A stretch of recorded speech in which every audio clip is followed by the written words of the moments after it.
From the Picture That Studios of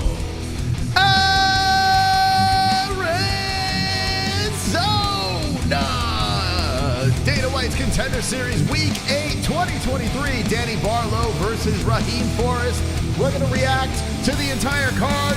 Who gets a contract with the MMA-Holes?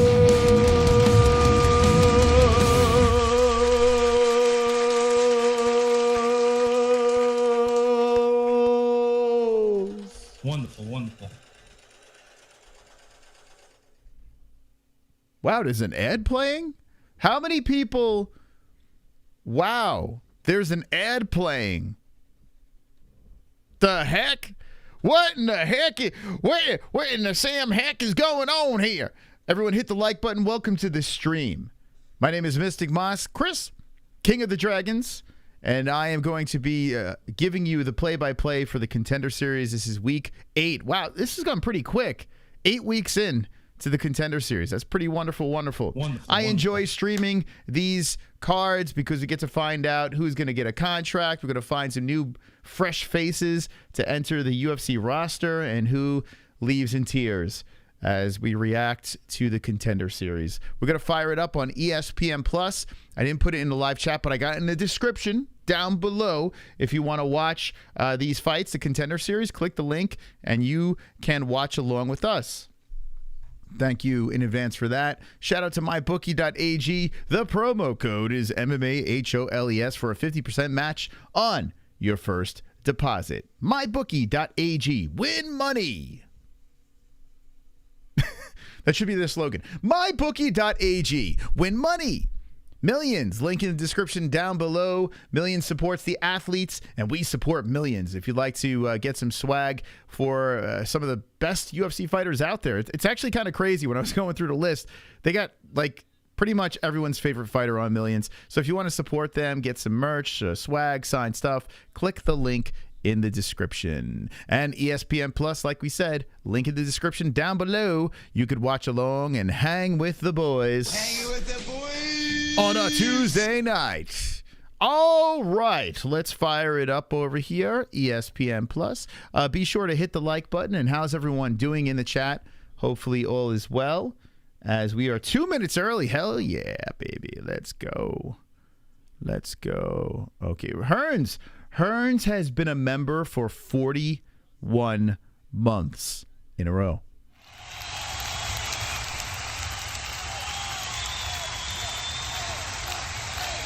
Wonderful. Thank you, Hearns. That's a glorious milestone right over there. 41 months, a god black belt of the chat. We would not be here if it wasn't for Hearns, that's for sure. You have made the day non-AIDS, buddy. Thank you, 2 joints. You know, we're here to brighten up your day. That's what we're here for on the MMA-Holes. We're here to delight you with commentary, bring you some news, talk to some famous people, and, just have a good time. Get you away from the craziness of the real world. So hit the like button, friends, if you haven't done so yet. But I'm pretty sure everyone hit that like button, right? So I did notice that the Fight Center has failed us once again. Yes, we have invisible fighters. Boo, boo, boo. Oh, well. You're going to have the live stats. You're going to have the round and all that stuff. But it's weird. They're like, 2 weeks we'll do it. And then we're not going to take any pictures. So anyway, yeah, those are the 2 guys that are going to fight first. Let's look at the card. Haven't really looked at it. I want to be surprised. I want to be a little surprised and enjoy it along with you guys. So, Contender Series, here we go. It is Danny Barlow versus Raheam Forrest. How many fights are on the card? 5 fights on the card. There are the pictures of the peeps. And we have 1 clam fight and 2 eggplant fight. I mean, 4 eggplant fights and 1 clam fight on the card. So we're going to start off with Vinicius Oliveira versus Victor Hugo Madrigal. There we go. So we have Mexico versus Brazil. That is to open up the card. All right. I saw Rangers preseason hockey was going down. That's exciting. That is very exciting. Let's go Rangers. Sleeper Amigo, Rico Suave Bro, 2 joints. Let's say hello to the peeps on a Tuesday night. Carly, Crispy Judas. Nothing like a clam bake. Yeah, baby. Hearns just fell asleep on some mugs of beer. What happened over there? Andrew Nance is sup, joints. Let's go Red Wings. I tell you what, you Michigan fans, Red Wing fans, very loyal. And I'm jealous, man. I'm jealous. You go to Michigan, everyone's a Red Wing fan. If you're not a Red Wing fan, get the hell out of Michigan, right? Felony fights on... Does he really? I had no idea. Or is it felony fights? Is it felony Charles Bennett, or is it just a bunch of felonies fighting? Does he fight on Saturday? I haven't spoken to him in a minute. Just smoked a nugget and the resin off my bowl. Let's go! Yeah! Wonderful. We're still in hunt for our next marijuana sponsor. I do like CBDX, I do. But we have moved on, and I'm looking for another edible company that I can enjoy. So if anyone has a company that you guys love, preferably like the Delta 9 gummies. I know a lot of them have the Delta 8s out there, and I don't mind the Delta 8. I do like the Delta 8s, but I've fallen in love with Delta 9. So if you know any Delta 9 gummy companies, hit us up. Hit us up and let us know. We had a good call with a company today, a streaming company we might be working with. So we'll keep you guys posted on that. An alternate solution for YouTube, just in case, things get a little cray-cray over here. I spoke to a very nice entrepreneur. 2 joints is yeah, 2 joints will supply, and well, you never know. You never know. There was a company I used to see ads for called Mood. We reached out to Mood. I don't know if Jesse's in the chat, but we did reach out to Mood. They look like a pretty decent company. Maybe we'll try them again. See if we get Mood. I see on YouTube they're constantly putting out their stuff. I haven't tried their product yet. Fight Circus felony versus 2 guys. Is he really fighting in Fight Circus? Hold on a second. Oh no. What has felony needs to have a feature film made about his life story, because my God, he literally is living. He's living in a movie. I'm telling you, if there's someone else, if there's someone out there that wants to produce the life story of felony Charles Bennett, I promise you, that is a story to be told. Should be on the big screen. You could change felony's life. We gotta shop that around. Because felony is, geez. Here we go. 4 days away. Here's Fight Circus. This would be a promotion that we should get. Oh no. Oh no, felony. Oh my God, dude. Should I try to call him? See if he answers. I should try to get him. Maybe I'll try to get him on for tomorrow. Felony Charles Bennett is Fight Circus. Oh my God. Fight Circus presents Running Man the Musical. No way. Oh my God, Rico. Do not say that. That's a forbidden name that no one knows about. Kevin Hart as felony Charles Bennett. I mean, Kevin Hart would have his hands full. You definitely need a special actor. I wouldn't do that because you would ruin the movie if Kevin Hart was in it. Lou Dog, how you doing? 14 months. Wonderful, wonderful. Mad love to you all. Mad love to you, Lou Dog. Thank you for being a member for 14 months. Yes. Wonderful, wonderful. Thank you. Yeah, it is true. Felony Charles Bennett. Fight Circus. Oh my God. Look at this.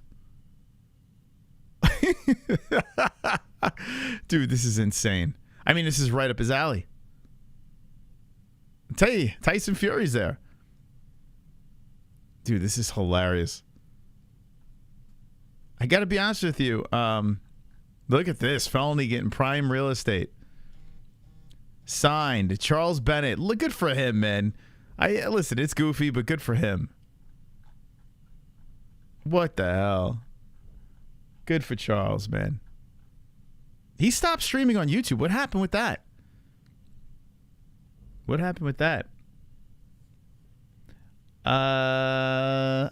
Yeah, it is a musical. So, dude, felony breaks out into a song. Wow, they like John Nutt, Bob Sapp, Charles Bennett. Oh my God. Is that all on the same night? Oh no, dude, that's crazy, man. He's got some life.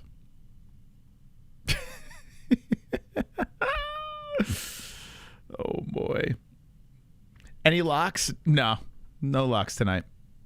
No locks. I don't know. I honestly don't even know who the hell's fighting. I'm gonna learn along with you guys tonight. We're gonna do our play-by-play. They got Paul Felder, who is training with Sean Strickland at Extreme Couture. So he is making a comeback apparently. Paul Felder looking to get back into the octagon. Laura Sanko and the other guy. I don't know who the other guy is. And Johnny the Tooth is there.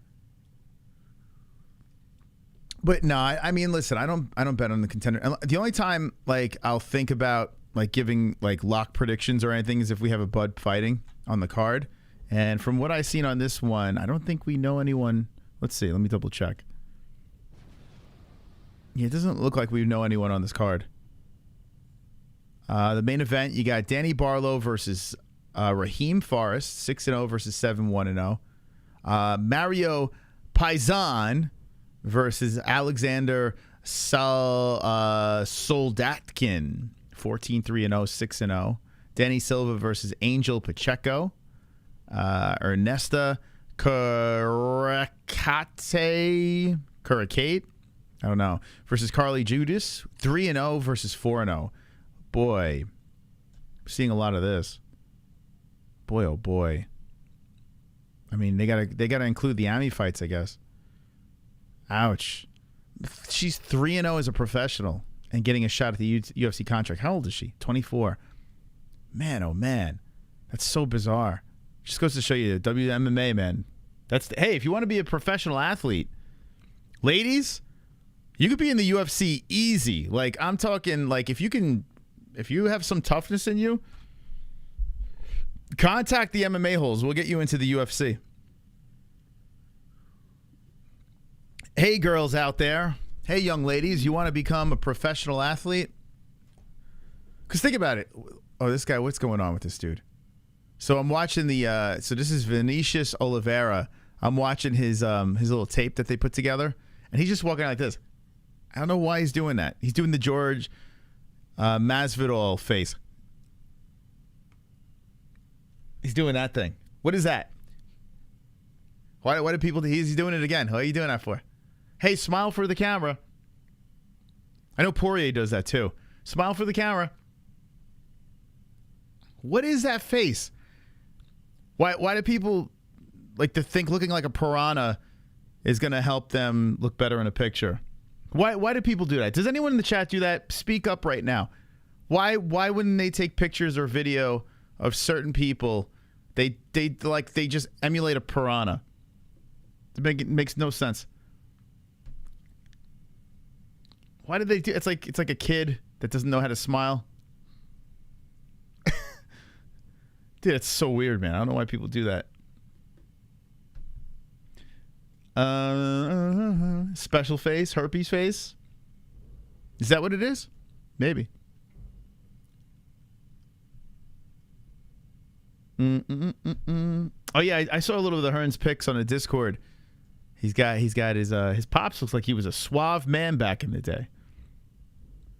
I have a feeling that Hearns' pop, he was a hit with the ladies. He looked like a suave man.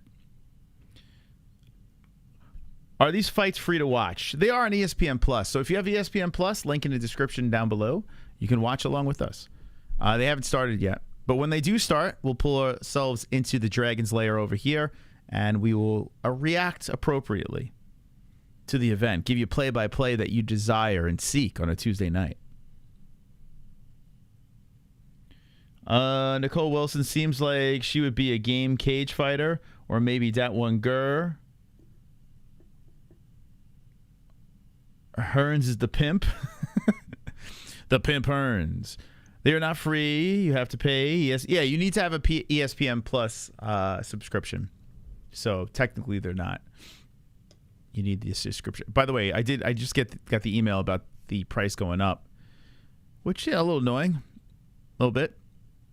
The pay-per-view price is staying the same, but the monthly price is going up a tad. And I still think it's worth it. The monthly thing, the pay-per-views are annoying. They are very annoying. Can't afford $10 a month? Yeah, if you can't afford $10 a month, then you definitely have to reevaluate life, right? Hey, if Bisping can win a belt with one eye, then Nicole is a lock to... Yeah, I mean, I think Nicole could be a champ, right? All you need is 3 professional fights, according to the Contender series. You got a 2. It sucks, huh? What? Fuck them for this. Well, what's going on? They raise the price all the time, yeah. Well, it's inflation. Everything is going up. It's fucking nuts, man. Everything. It's not just ESPN Plus. Eggs, chicken, everything is going up. You know, so it's a ridiculous world we live in.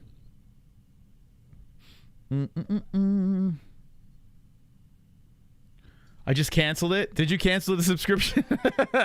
Hey, listen. Like I said, if you can't afford it, do not.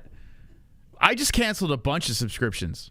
I just got rid of Showtime because I completely wrote off Bellator. I was gonna call it Ellator. I'm done. I'm out. They got some decent fighters. When I've been reading a couple of tweets out there saying that Bellator, PFL and Bellator's talks have kind of fizzled again, and it looks like Bellator might just dissolve, which is kind of nuts. So I'm out. I'm out. Let me know if anything happens over there worth watching. Even PFL is a little weird. I saw Luke Thomas put something out about PFL not showing something at an event in the States. And I'm like, well, even when they show stuff in the States, I'm not watching anymore. PFL, like, listen, we're the MMA-Holes. I like covering other events too, of course. But if they suck, I'm out, man. I'm out. I'm not. Like, time is too precious. Time is too precious. I had to go buy batteries and $7 for double A's. What the? Yeah, batteries are expensive, right? What's that about? I just signed up for Netflix for a month to watch One Piece and Peaky Blinders. You know what's cool? Our T-Mobile plan has Netflix included. It's great. Yeah, Netflix is even going up. But yeah, I don't know if they still have that plan out there. We're locked in. We're grandfathered in, but it is fantastic. So we got a very cheap plan for 3 lines, and Netflix is just thrown in there. You canceled your Showtime too? Dude, like, I don't even know why I was paying for Showtime. First of all, Showtime sucks as it is, right? It just sucks. Like, the movies on there are so dated. Like, there's nothing, like, everything's been seen already, you know? By the time the movie hits Showtime, it's just not cool anymore. And their series, well, you can get that on other apps. There are ways, right? So the only reason why I had Showtime was for Bellator. It's the only reason why I had it. And it's just stupid. And I got to be honest with you, Showtime, they turned us down for an affiliate because they said we were playing the game where we had a different account for the free membership every month. And then eventually I just broke down and bought it. But by the time I broke down and bought it, it was after the conversation. So they noticed that we just kept on canceling accounts for the free trials. So they're like, nah, we're not working with you guys. So fuck them. So I just canceled it. So there goes that. I'm the greatest warrior. I'm the greatest fighter of all time. And the greatest fighter of all time. With my heart, because I never stop coming. Bam, You're gonna have to put me to sleep or knock me the fuck out. With the $12. Coming. Come on, chat, come, baby. I never stop coming. Coming. Never stop coming. Woo! Coming. Never stop. He never stops. Come on, Hearns. Keep the coming. I'm coming. Round 1. Coming. Never stop coming. Coming. Never stop coming. Coming. Never stop coming. Coming. Never stop. Thank you so much, Roberto. Thank you. So practically I'm trying to stay away from Discord after a ball game. I am drunk. I post pictures. Annoying Robo. Carpenter Robo stays away. Smiley face. Thank you, Roberto. Well, I'm not up at that time, but sometimes I am, but I haven't been on Discord at that time. Thank you, Roberto. Thank you so much. Top Fukin Dog up in the lights. $12 dono. A savage human being. Thank you. We got 4:06 on the clock. Oliveira versus Madrigal. And what's funny about these donations is when these fighters come back and watch these streams, nice right hand, by the way, by Oliveira. They come back, they check out the reaction streams, and then they hear those dopey songs. We have to pay the price. So, oh, man, Oliveira's tagging him. Right hands are coming in, rights, lefts. Oliveira trying to work off the fence. Madrigal bounces off, resets back to the middle. So Oliveira has a nice start over here. He's the guy that makes a face like this. So Oliveira, Madrigal. I apologize for them not putting the graphic on the scene, but here we go. Now Madrigal moving in. Madrigal, whoa, just misses the head kick. Oliveira tries for a leg kick, misses on that. 3:20 on the clock. The 1-2 by Oliveira, but Oliveira is trying to circle. He's throwing a wild right hand and misses. Madrigal on the hunt now with the jab. Whoa, Oliveira tags him. Madrigal moving in on Oliveira. Oliveira, nice right and left hand to the face of Madrigal. Madrigal grabs the leg as a kick comes in. A spinning kick misses by Oliveira. Oliveira's going to blow his load if he keeps throwing like this. If this goes deep into the fight, I don't know how Oliveira's going to keep that same energy. But Oliveira tags him with another left hand. And it looks like Madrigal, who eats another one. I mean, he's eating some pretty heavy shots, and he's not phased. So, like I said, if this thing does not get completed in the first round, I'm curious to see the cardio of Oliveira. Another 1-2 by Oliveira. Oh, here we go. He popped him nice there. The right by Oliveira again comes in. Oliveira is the clear aggressor. With a kick to the body, Madrigal is eating a bunch. So Madrigal is a plus 300 underdog. Nice left hook by Madrigal coming into the face of Oliveira. Oliveira straight right to the face of Madrigal, and Madrigal just eats it. Follows up with a nice left hand on the hairline of Oliveira. Oliveira trots over to the other side of the small apex cage. Good first round. Very good first round over here. By the way, Hearns, what did you think of the new stream? Oh, my God. Madrigal's dead. Oh, wowzers. Oh, my. Oliveira just smoked him. Oh, my God. Madrigal went down just like a test dummy. Oh, I got to see that again. Oh, shit. I'll get back to what I was saying in a second. Well, I guess someone's going to get it. So Oliveira's on his knees. He's saying a prayer. He's got a pen and his mouthpiece on the mat. He is praying. Here we go. Let's watch this again. Oh, my God. That was crazy. The left hand just hit the off button. It just hit the off. Dude, that is insane. That doesn't even look real. That looks like a video game. We watch this again. The left hand comes in. Boom! Right over here. Literally shut the lights out. The way Madrigal went down and Oliveira standing over. I got to see that again. Ping! Oh, my God. Dude, he looks like he died. Madrigal legit looks like he died. And then he came back to life. Oh! Precision.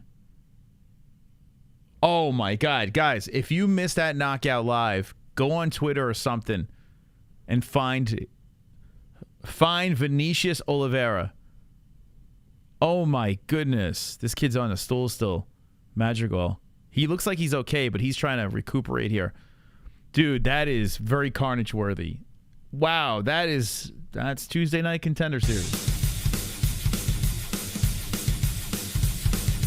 Carnage! Lick the carnage, embrace the carnage, go on a date with carnage, vote for carnage, make babies with carnage, play jokes on carnage, masturbate with carnage, ejaculate the carnage, propose to the carnage, enjoy pancakes with the carnage, celebrate the carnage. I tell you what, man. That's worth the price. I think the Contender Series is phenomenal. Now, granted, Oliveira was a big favorite in this fight, but he fought a guy that's 12-3-0, decent record from Mexico. The Contender Series is so good. I still think that the Fight Pass is worth it. I got to be honest with you. We still pay for it. I think Fight Pass is still worth it. I do. You get all the fight nights. You get all the... Wow, what is this? Some trash talking over here by Oliveira, looks like. Well, that's unsportsmanlike. But now they're taking some selfies, and there's that face again. Doing that. I don't know what that is again. I have no idea, but this guy's going to get a contract. It's so good, man. The Contender Series is so good. It really is.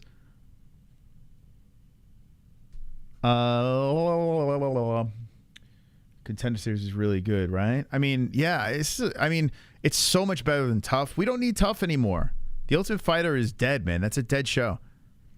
The Contender Series is just light years better. And if we keep it up with the drama of is Dana going to sign them or not, man, he's talking to his phone right now. This kid Oliveira came in. Talk about, a guaranteed lock for a contract. Dana White's, he's on social media with this kid now. Cage side. All right. Well, one in the books, and we've seen a very vicious knockout here. By the way, guys, hit the like button. I appreciate it. Seems like YouTube's stingy with sending the alerts around. I was looking at our app that shows the stats. Dude, they don't send any alerts out there. So if you guys can hit that like button, I really appreciate it. And share the stream. We put it on Twitter. Give it a little retweet on Twitter. Share the love of the MMA-Holes community. The other dude might get a contract too. As what? As the bucket boy? I was surprised they even do Tough anymore. It's a complete waste of time. It is. Ultimate Fighter. Listen, I don't want to just sit here and just shit on, certain things that the UFC does, because mostly I like the UFC's product, right? But the Ultimate Fighter is by far the weakest piece of content that they put out there. It's horrific.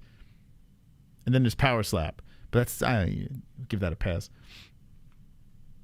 Alexa Grasso and Valentina for Ultimate Fighter next. Yeah, I don't even care, man. Do you guys still care? How many people in chat still care about the... I mean, they had Conor in there, and it was just a bummer, Like, if Conor can't save it with his crazy personality, then there's nothing you can do. It's just done, man.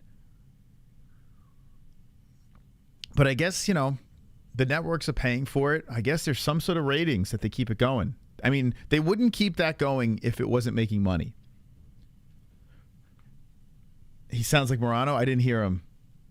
Oprah White gives everyone a contract. I owe you one. All right, Fred, just put it on my tab, okay? Does anyone know? I don't know. Is Dana White doing media today? Because I was looking. And I noticed, actually, as I look, let me see. Oh, here we go. Got an alert here. Let's play this. Wonderful. Tom, did you see your DM? We sent you a DM. Let me know. Rotating Showtime memberships. Weren't you also the one that was using the Chinese banking lady to rotate bank account or credit card offers? You must have a collection of freebies. Okay, what are we rotating? Oh, Showtime memberships. Weren't you also the one that was using the Chinese bank lady to rotate bank? No, if companies have free memberships, like HBO, for instance, we don't pay for HBO. We don't pay for it. We just keep on making new accounts. Free trials. Game of Thrones comes back in. Free trial time.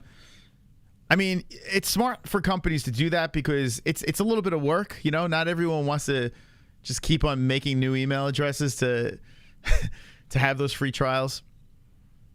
But yeah. If you can get away with it, get away with it. Tough is okay, but compared to those Contender Series, why wouldn't anyone choose it? Yeah, I mean, Contender Series, it gets right to the point. There's no waste of a time. Oh, the HBO Max stopped it? Oh, shit.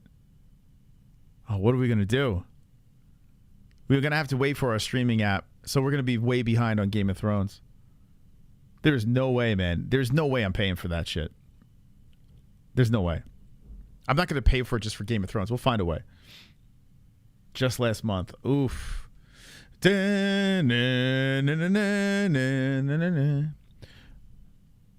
done that with Spotify. Yeah, my Spotify is someone else's family account. Dude, I cut every corner I can. I don't have cable. I cut every corner I could possibly cut. When you have more mouths to feed, that's just what you got to do, man. It's just not worth it, man.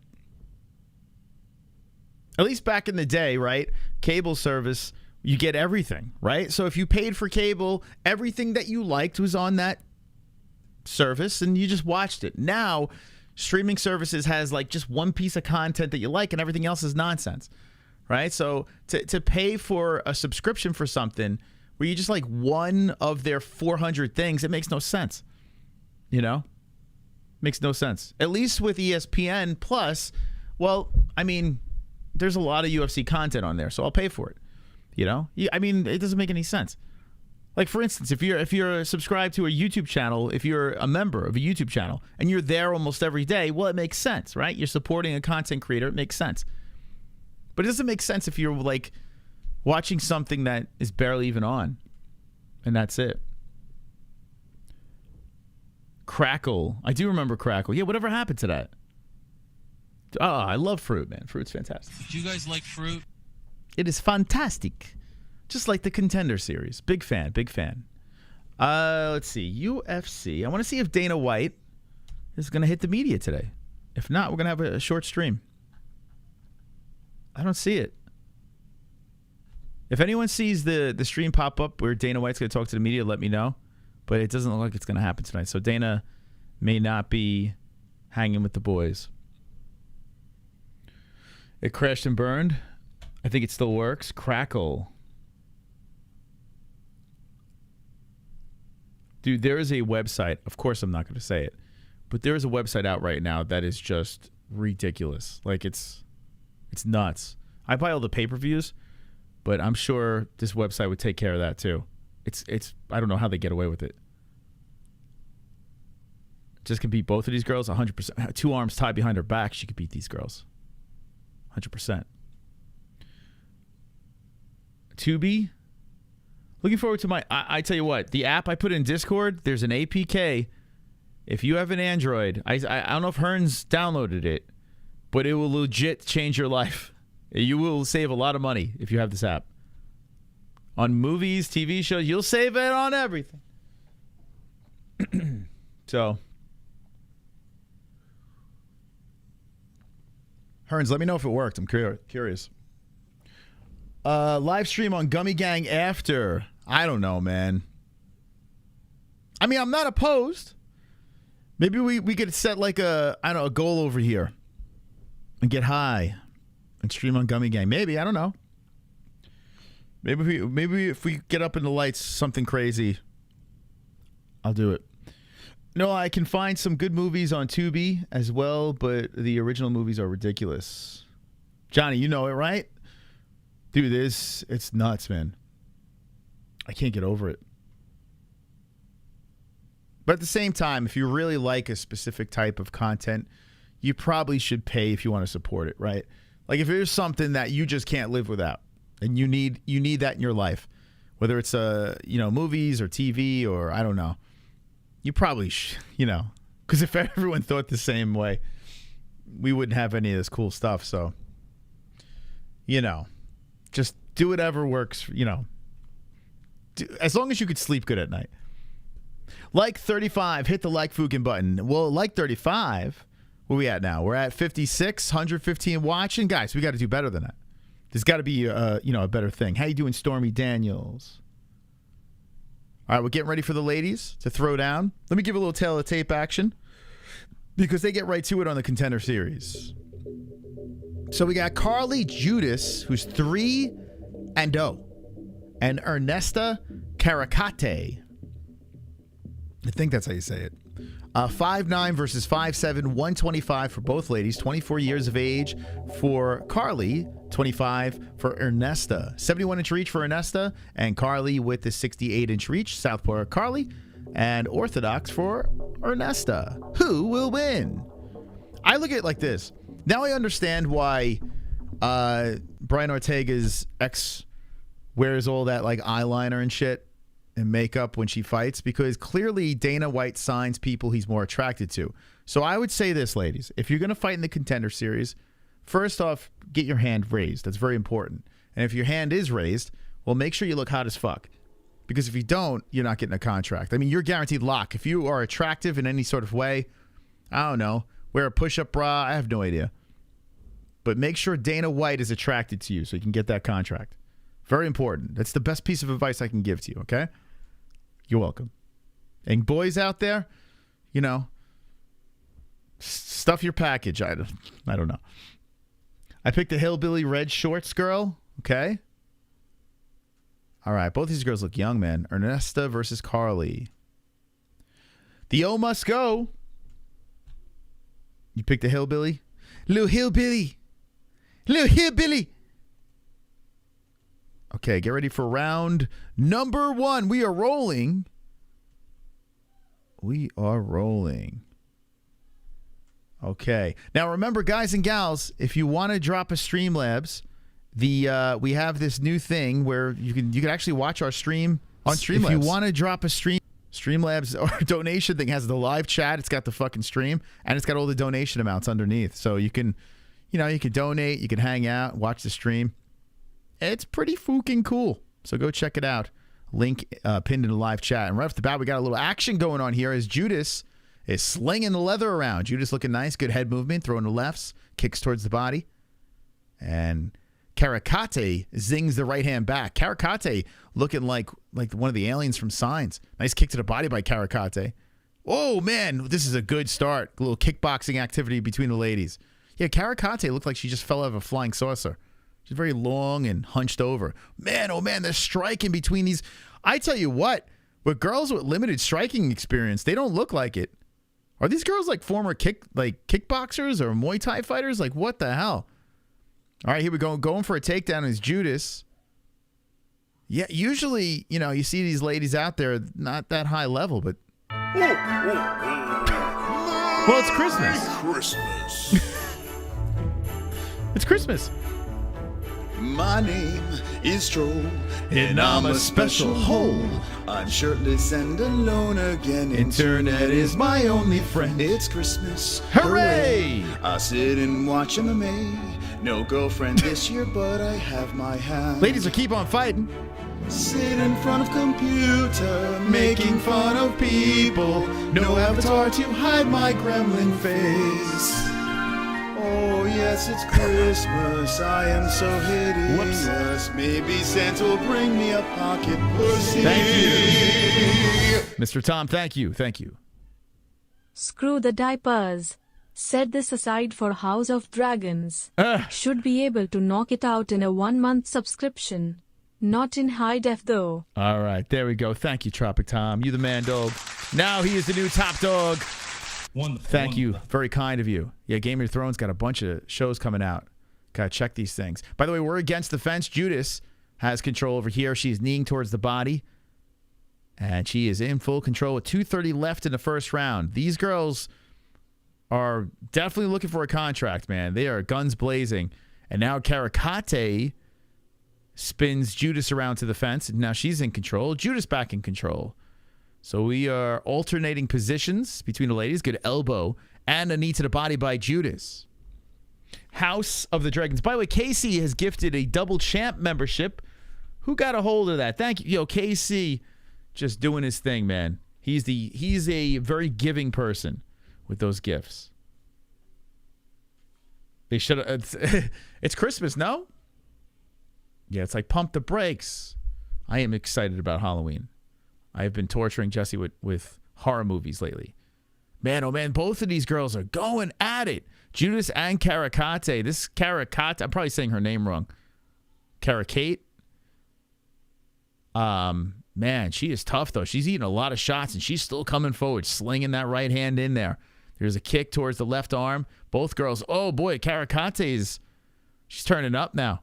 She's moving in. She's walking down. Even though she's getting hit on the way in, she just fires through it. Kick to the body. 117. Karakate drills in a right hand. Look at this. This is the first round. 44-47 in total strikes, and they're just going at it. Talk about cardio. 105 left, and Judas is moving back as Karakate is just moving in like the Terminator. Now 1 minute left on the clock, and Judas eats one. Yeah, Karakate's she's kind of taking the lead, in my opinion. This girl is tough. Holy smokes. She's kind of like a dude, man. The way she's walking forward. Very hard-nosed, walking in there. The 4-0 and 1 fighter, who is the underdog, is just moving forward. Judas pushes her to the fence. Here we go. Judas could slow things down, try to get a takedown late. She's high up on the clam. Lifting. And Karakate staying against the fence for the time being with 23 on the clock. Very good back and forth between the girls. She's trying to tickle the clit to get her down. But Judas still working against the fence here as Karakate stays on the feet. And Judas puts in a couple extra knees in there just to kind of finish strong here. Good uppercuts in the clinch. So Judas might have swung it back in her favor. Nice elbow by Judas. Holy smokes, what an end to that round. Both girls slinging, elbows flying. And we're going for round number 2. Contender Series style, baby. Let's go. That was good. That was good stuff. Who the hell won that first round? I mean, I'm gonna say Judas. I think the beginning and the end of the round she pulled off. Although the middle of the round was kind of going the other direction. Damn, man. 55 to 66 strikes. Sometimes that's what you see for 3 rounds. Holy smokes. They were firing away. Yeah, women's MMA, man. Getting interesting. Limited MMA experience is pretty nuts. Well, at least professional. These girls aren't fighting like they had 4 or 3 fights. It's a nasty fight. All right, here we go. Let's get ready for another round. Who you gave the first round to? Those that are watching along. Now, I'm not sexually attracted to either of them, in case you were wondering. So, I am not biased by the looks in this one. And here we go. Karakate firing in. Judas fires back. Man, 4:45 on the clock, second round. And both girls are getting ready to throw down again. Judas pushes Karakate to the fence. I definitely feel like I'm saying this name wrong. Very close, right? These ladies are 125. They're big girls, actually. I mean, tall, right? You got, what, 5'7", 5'9"? They're long. Long 125ers. 5'9", 125 is kind of crazy. It's a nice kick to the body by Judas. Judas backs towards the middle. And Karakate slings with the 1-2 over the top. Judas hits her with a knee to the face, and it looks like the nose is busted open on Karakate. Judas zaps in a left hand to the face. Judas a little more clean. And Karakate comes back with a head kick, and followed by a straight right hand. Then a left by Judas. Damn, yo. If this goes a distance, they're gonna both wind up in the hospital. Karakate moves in with that busted nose and pushes Judas to the fence. Judas hits her with a nasty elbow, and Karakate just walks through it. Where is she from? She's from Lithuania. Damn, man. This girl's been through some stuff. You can tell. She can take a punch. Holy crap. Both girls rocking the stick figure body as Karakate having no gluteus maximus. The back goes right into the hamstring. Good left hand by Judas, followed by a head kick by Karakate. Woo, straight right hand by the Lithuanian. Ernesta. Judas firing back with some rights and lefts. Ducks underneath, resets, kicks to the body nicely. Both girls collide, and Karakate gets the better in that exchange.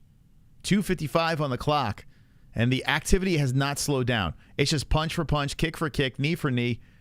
They're just constantly going. Sheesh. The cardio in these girls, man.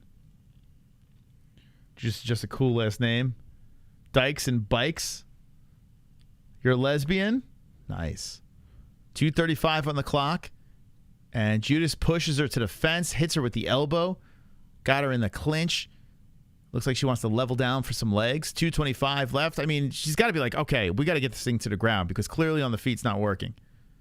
Like, we're just going to keep beating each other up. So let's try to change it up. But Karakate hits her with a knee from off the cage, and that loosens Judas up. Then a knee to the body, and now Karakate has control. Come on, man. I tell you what. To the person that said both girls get a contract, I tell you what. The way this thing is going, I wouldn't be surprised. Oh, that right hand by Karakate right on the face. Another one coming in. Dude, what is this girl made of? It's craziness. Oh, the 1-2. Karakate moving in. It's like the middle of both rounds. She just starts waking up. And now she's moving in. Judas is like, what the hell do I got to do to this girl? Kick towards the body, but the right hand. Nice left hand by Judas. Just slips it in quick, clean.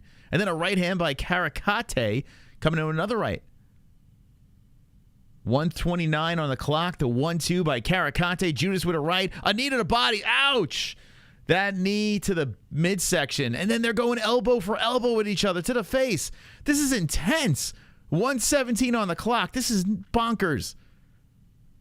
Oh, man, I got to have Jesse watch this fight. Dude, this is insane. Like, they are just going all in. Both girls back and forth. Karakante with the left, the knee to the body. Right by Judas. Karakante with the left again. We're the second fight in. Judas is showing like a hematoma on that forehead. Blood on the face. Karakante lands the left hand. Judas tags her back with the left. A right by Judas, ducking underneath the combos. Then the right lands by Karakante. Judas, the knee off the fence. Karakante going in, clinching up against the cage with 40 seconds left in the second round. Judas spins her to the cage. Now Judas is in control. Judas controlling with the head position. Karakante with the elbow from off the fence. 30 on the clock. Judas trying to just keep this pace slowed down. She levels down for a leg and one leg up on the crotch. Judas is trying to go clam for the takedown. A palm full of clam trying to lift. And then Karakante lands a couple of strikes and separates from the fence. The 1-2 by Karakante. The right hand by Karakante. The uppercut. The right. The left. Karakante lands. Judas trying to reset. And Karakante is just swinging combos forward. Shoots in for the takedown. Lithuania, the round is over. Wow. Dude.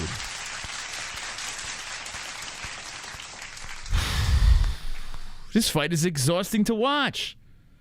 No, Karakate's 5'9", and Judas is 5'7". Boy, look at the redness on these silhouettes over here. By the way, is that Misha Tate? That's Misha Tate's silhouette, if I'm not mistaken. All you need is the nose, but it's covered by the hair. God. Dude, that is both the Terminators. It's nuts, man. I give the I say 1-1 is fair. I go Judas round 1, Ernesta round 2. Man, holy crap. My head's hurting watching this fight. This is good stuff, man. Yeah, you guys see a decision? This is what you want to see. Karakate licking her lips, getting ready to go for round 3. Judas is like, oh, what did I sign up for? So here we go. They're back to the middle. Oh, man, Karakate's got the momentum. She drops her with a right. On the knees is Judas. Now back up to the feet. She's bent over. Karakate's got control against the fence. She is just more vicious. She is the underdog. She is 25 years of age. And Karakate controlling here. Judas is, you can tell she's kind of slowing down a little bit. She's trying to circle and she spins. Circles off the fence, and oh my God, she lands an elbow, eats one back. Judas is tough. Holy crap. As exhausted as she is, she's still right in the pocket, right in front of her. Here comes Karakate with the right, the left. A kick towards the body, and Judas tries to hit her, but bounces off. Oh, Karakate to the face. It's just like, she's just too much, man. Too much volume just coming at her. She never stops. She never stops coming. I'm coming. I'm coming! Judas moving in now, pushes her to the fence. Judas is trying to slow everything down. If she could solidify a takedown, that would be huge. Hits with a couple of left hands. She levels down for 2. She's 0 for 2 for the takedown. It's about to be 0 for 3. Both girls have not been able to perform a takedown that actually worked. There's a right from Karakate. Judas tags her with the left, and both girls look to go back to the center, but Karakate moves in quickly to push Judas back to the fence, and Judas is hitting with some retaliation punches and now circles back to the middle. Nice left hand. Good head movement by Judas as she ducks underneath. So Judas, she's alive. She's still alive here. Straight right coming in. Oh my God, the head kick by Karakate. As she lands it, she stumbles back, and Judas marches forward. Now Judas is coming in. Karakate lands the right, the left. Judas backs up. She's eating it on the face. Judas ducks underneath, resets back to the center. Karakate lands the left. Judas with a left hand, just missing on that face of Karakate. But Judas saying, I'm not going anywhere. She flies a knee forward, but the foot lands. Beautiful left hand by Judas. Judas with a left again. Karakate with a left. 2:45 on the clock. A right hand slipping in by Judas, the left by Judas. But Karakate, every time it lands, Karakate fires back the right and left hand to the face of Judas. Judas with a left. Everything that Judas is throwing, it's not doing anything. She's opted to switch to elbows and hits her with the right, and Karakate just moves forward and fires back with the combination. The knee to the body by Judas, the kick to the body by Judas. Karakate with a kick to the body. Karakate moves in, head kick blocked by Judas, ducks underneath, fires back with the left. Judas with the 1-2, the left to the face, the right to the face by Karakate. Karakate with a left, a right hand by Judas. Judas back to the fence. Karakate moves in. Judas trying to fire away. Back to the middle, eats a kick to the body. 181 to 128 landed, 247, 381 strikes thrown by Karakate. My goodness. And they're back to the center. Reset. Oh my God. I don't know if we've ever seen volume like this from ladies in the UFC. I have a feeling there's a record that has been broken with total strikes thrown. We're approaching 400 strikes for Karakate. She's going to easily land that as she is nonstop. Judas is right in front of her. This is craziness.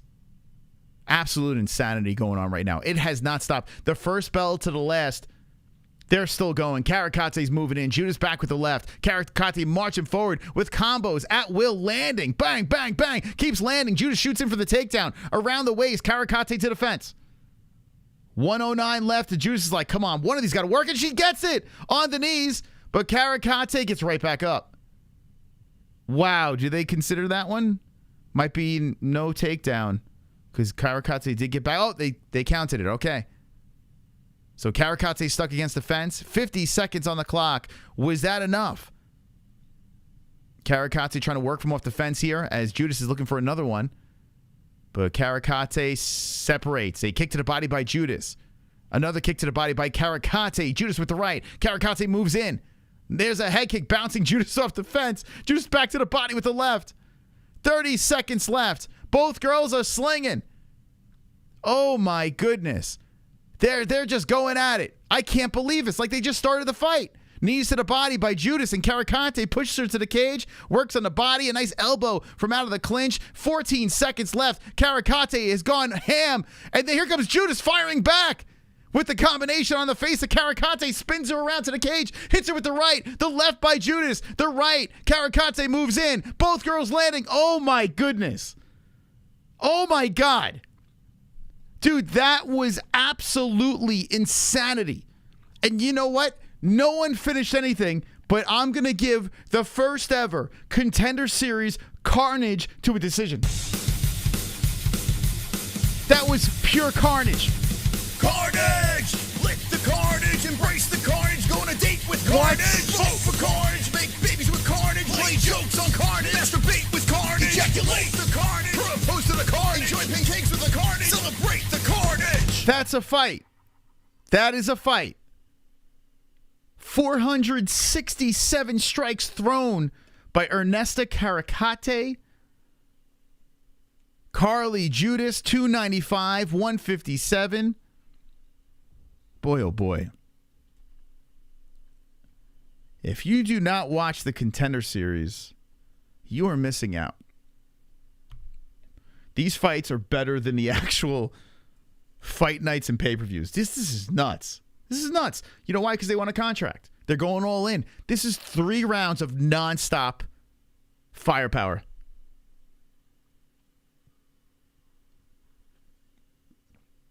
Craziness.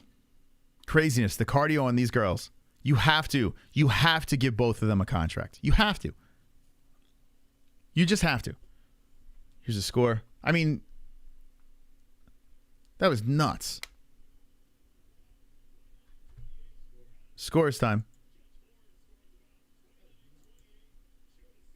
Split decision. Oh my God. Ernesta gets the win. Judas looking very upset, but then starts to applaud. I think they got it right. I think Ernesta was just too much. But Karakate, Judas she was constantly in the game. Whew. So Ernesta gets the job done. Heavy-handed is her nickname. She goes 5-0-1, and Carly Judas takes her first loss in front of Dana White. That's going to be tough for her. Only 24 years of age. I got to be honest. Like, Dana White gives her a big hug. I mean, Dana is going to... Wow. These girls can both be top contenders. I mean, it would be a disservice to not sign both of them. I mean, how does this girl have 3 professional fights and strike like that? The other girl, 4 professional, 5, and the way she was throwing hands. I mean, this was a technical matchup.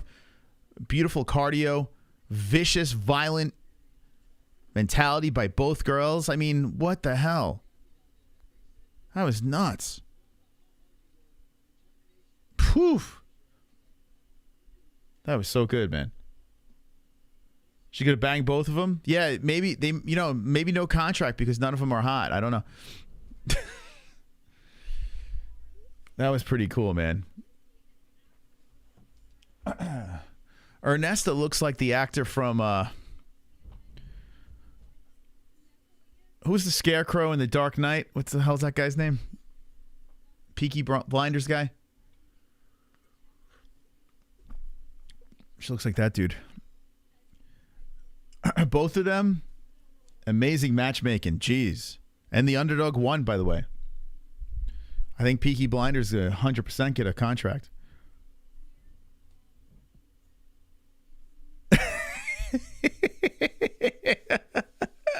You see it? You see it, guys?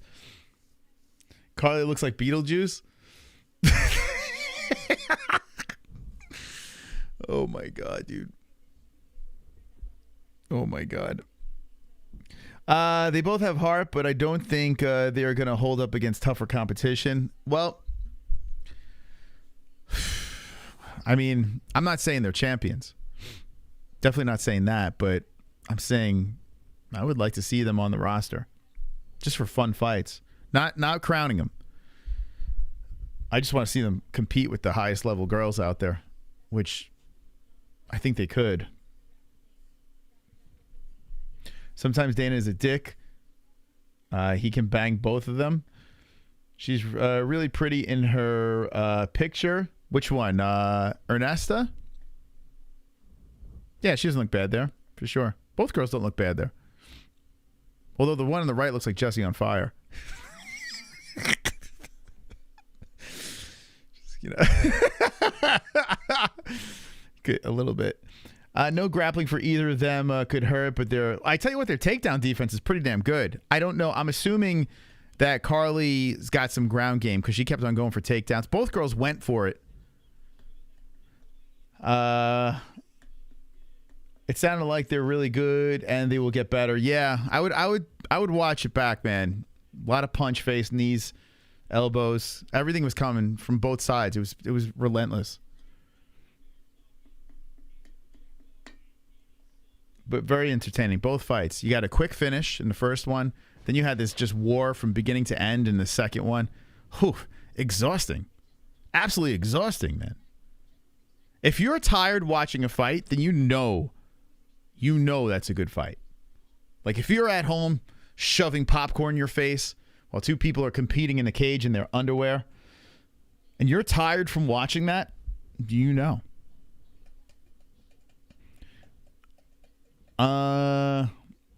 Get my OnlyFans going? How do you know it's not? Maybe I'm on OnlyFans already. Maybe I just don't like to talk about it here. It's called Gummy Gang.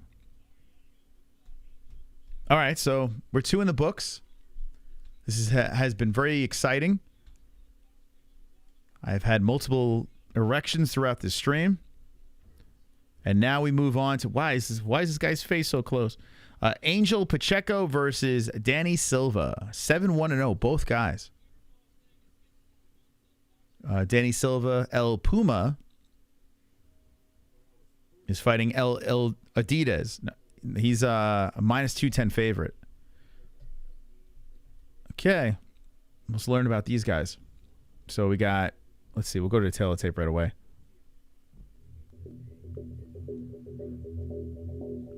.58 is Pacheco, 5'11 Silva, 146 Silva, 144 comes in under. for Pacheco. Pacheco is 31 years of age, 26 for Silva, 70-inch reach for both guys. Orthodox Pacheco and switch hitter for Silva. I apologize for no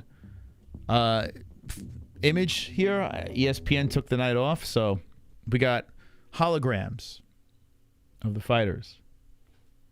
Erections are cool. They are. Great fight for the women. Yeah, absolutely. CBD, CBD, CBD. That's right. There's the Twitter. Go give it a retweet. Please, Purdy, please. I appreciate you guys. Yo, by the way, everyone that does retweet this stuff, I truly do appreciate it. I do. You know, I know it costs nothing. Just give it a little retweet. Hit the like. You know, we've been following back a lot of you guys. I'll do it again tonight. I'll follow you guys back if you retweet this post, Contender Series. And if you're watching a replay, by the way, for some reason our Contender Series stream's been getting a lot of replays. So if you're watching a replay, hey, share it then. Or just hit the like and, you know, do a lot of fun stuff. But thank you to the retweeters. Who do we got over here? Who's the reposters? Georgios Kappa. Dan Savage has been. Although, why not change the Twitter name to Sausage? We got to do that. We got to get that going there. K-Dub, thank you very much, guys. Muchos gracias. Dun, dun, dun, dun, dun, dun. Love you too, K-Dog, man. Much respect to the chat. You guys showing up. Like, we're live constantly. We're live way too much. You guys are spoiled. There's just too much live activity. We live on YouTube. Both deserve a contract because this talent can be nurtured. Yeah, listen. I thought you were going to say neutered. When you think of women's MMA, we could use some good technical strikers, right? Or just exciting fighters. And both girls, they brought it, you know? Like I said, I'm not saying they're champions. I mean, they got combined, 7 fights together? But I would sure like to see them compete in the octagon more. You go in a draw. I agree both girls can take a punch too. Yeah, man. Great cardio. Good technique, right? But who knows? They might get in the UFC and then play it safe. And then, you know, they just wanted the contract.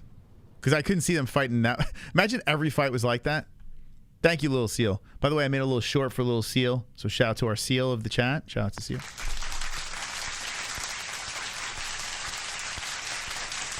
Shout out to the Seal. Seal's been killing with the timestamps. Between Sausage, you know, hooking us up on social media, constantly retweeting. I appreciate that. Seal with the timestamps. Best moderators in the game. Absolutely. We pay Seal and Fish and Sausage and Sausage.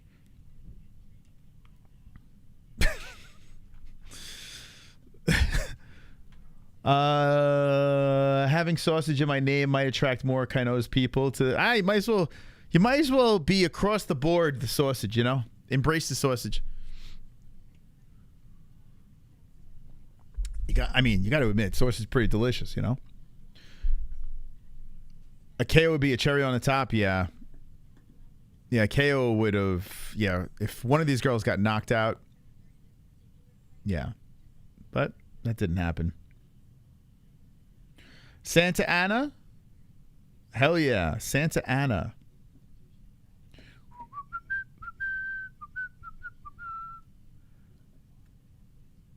Sausage to the needy ladies. Listen, you're giving back. That is admirable. Very admirable of you to do that. Sausage, sausage, sausage. How's that song go? How's that go? It goes like this. Sausage, sausage, sausage, if you don't block my sausage. Sausage, sausage, D-West. Touch my sausage at the house of Wiener Schnitzel. While they cook the sausage. Sausage, sausage, sausage, hands on my sausage. We really need more rap songs that sound like that. That is like, I mean, it's perfect. Girl fights always go to decision. It's a lock. I mean, it's a pretty solid bet. You know, if you're confused, if you have doubt, just pick the decision. Just get the right guy.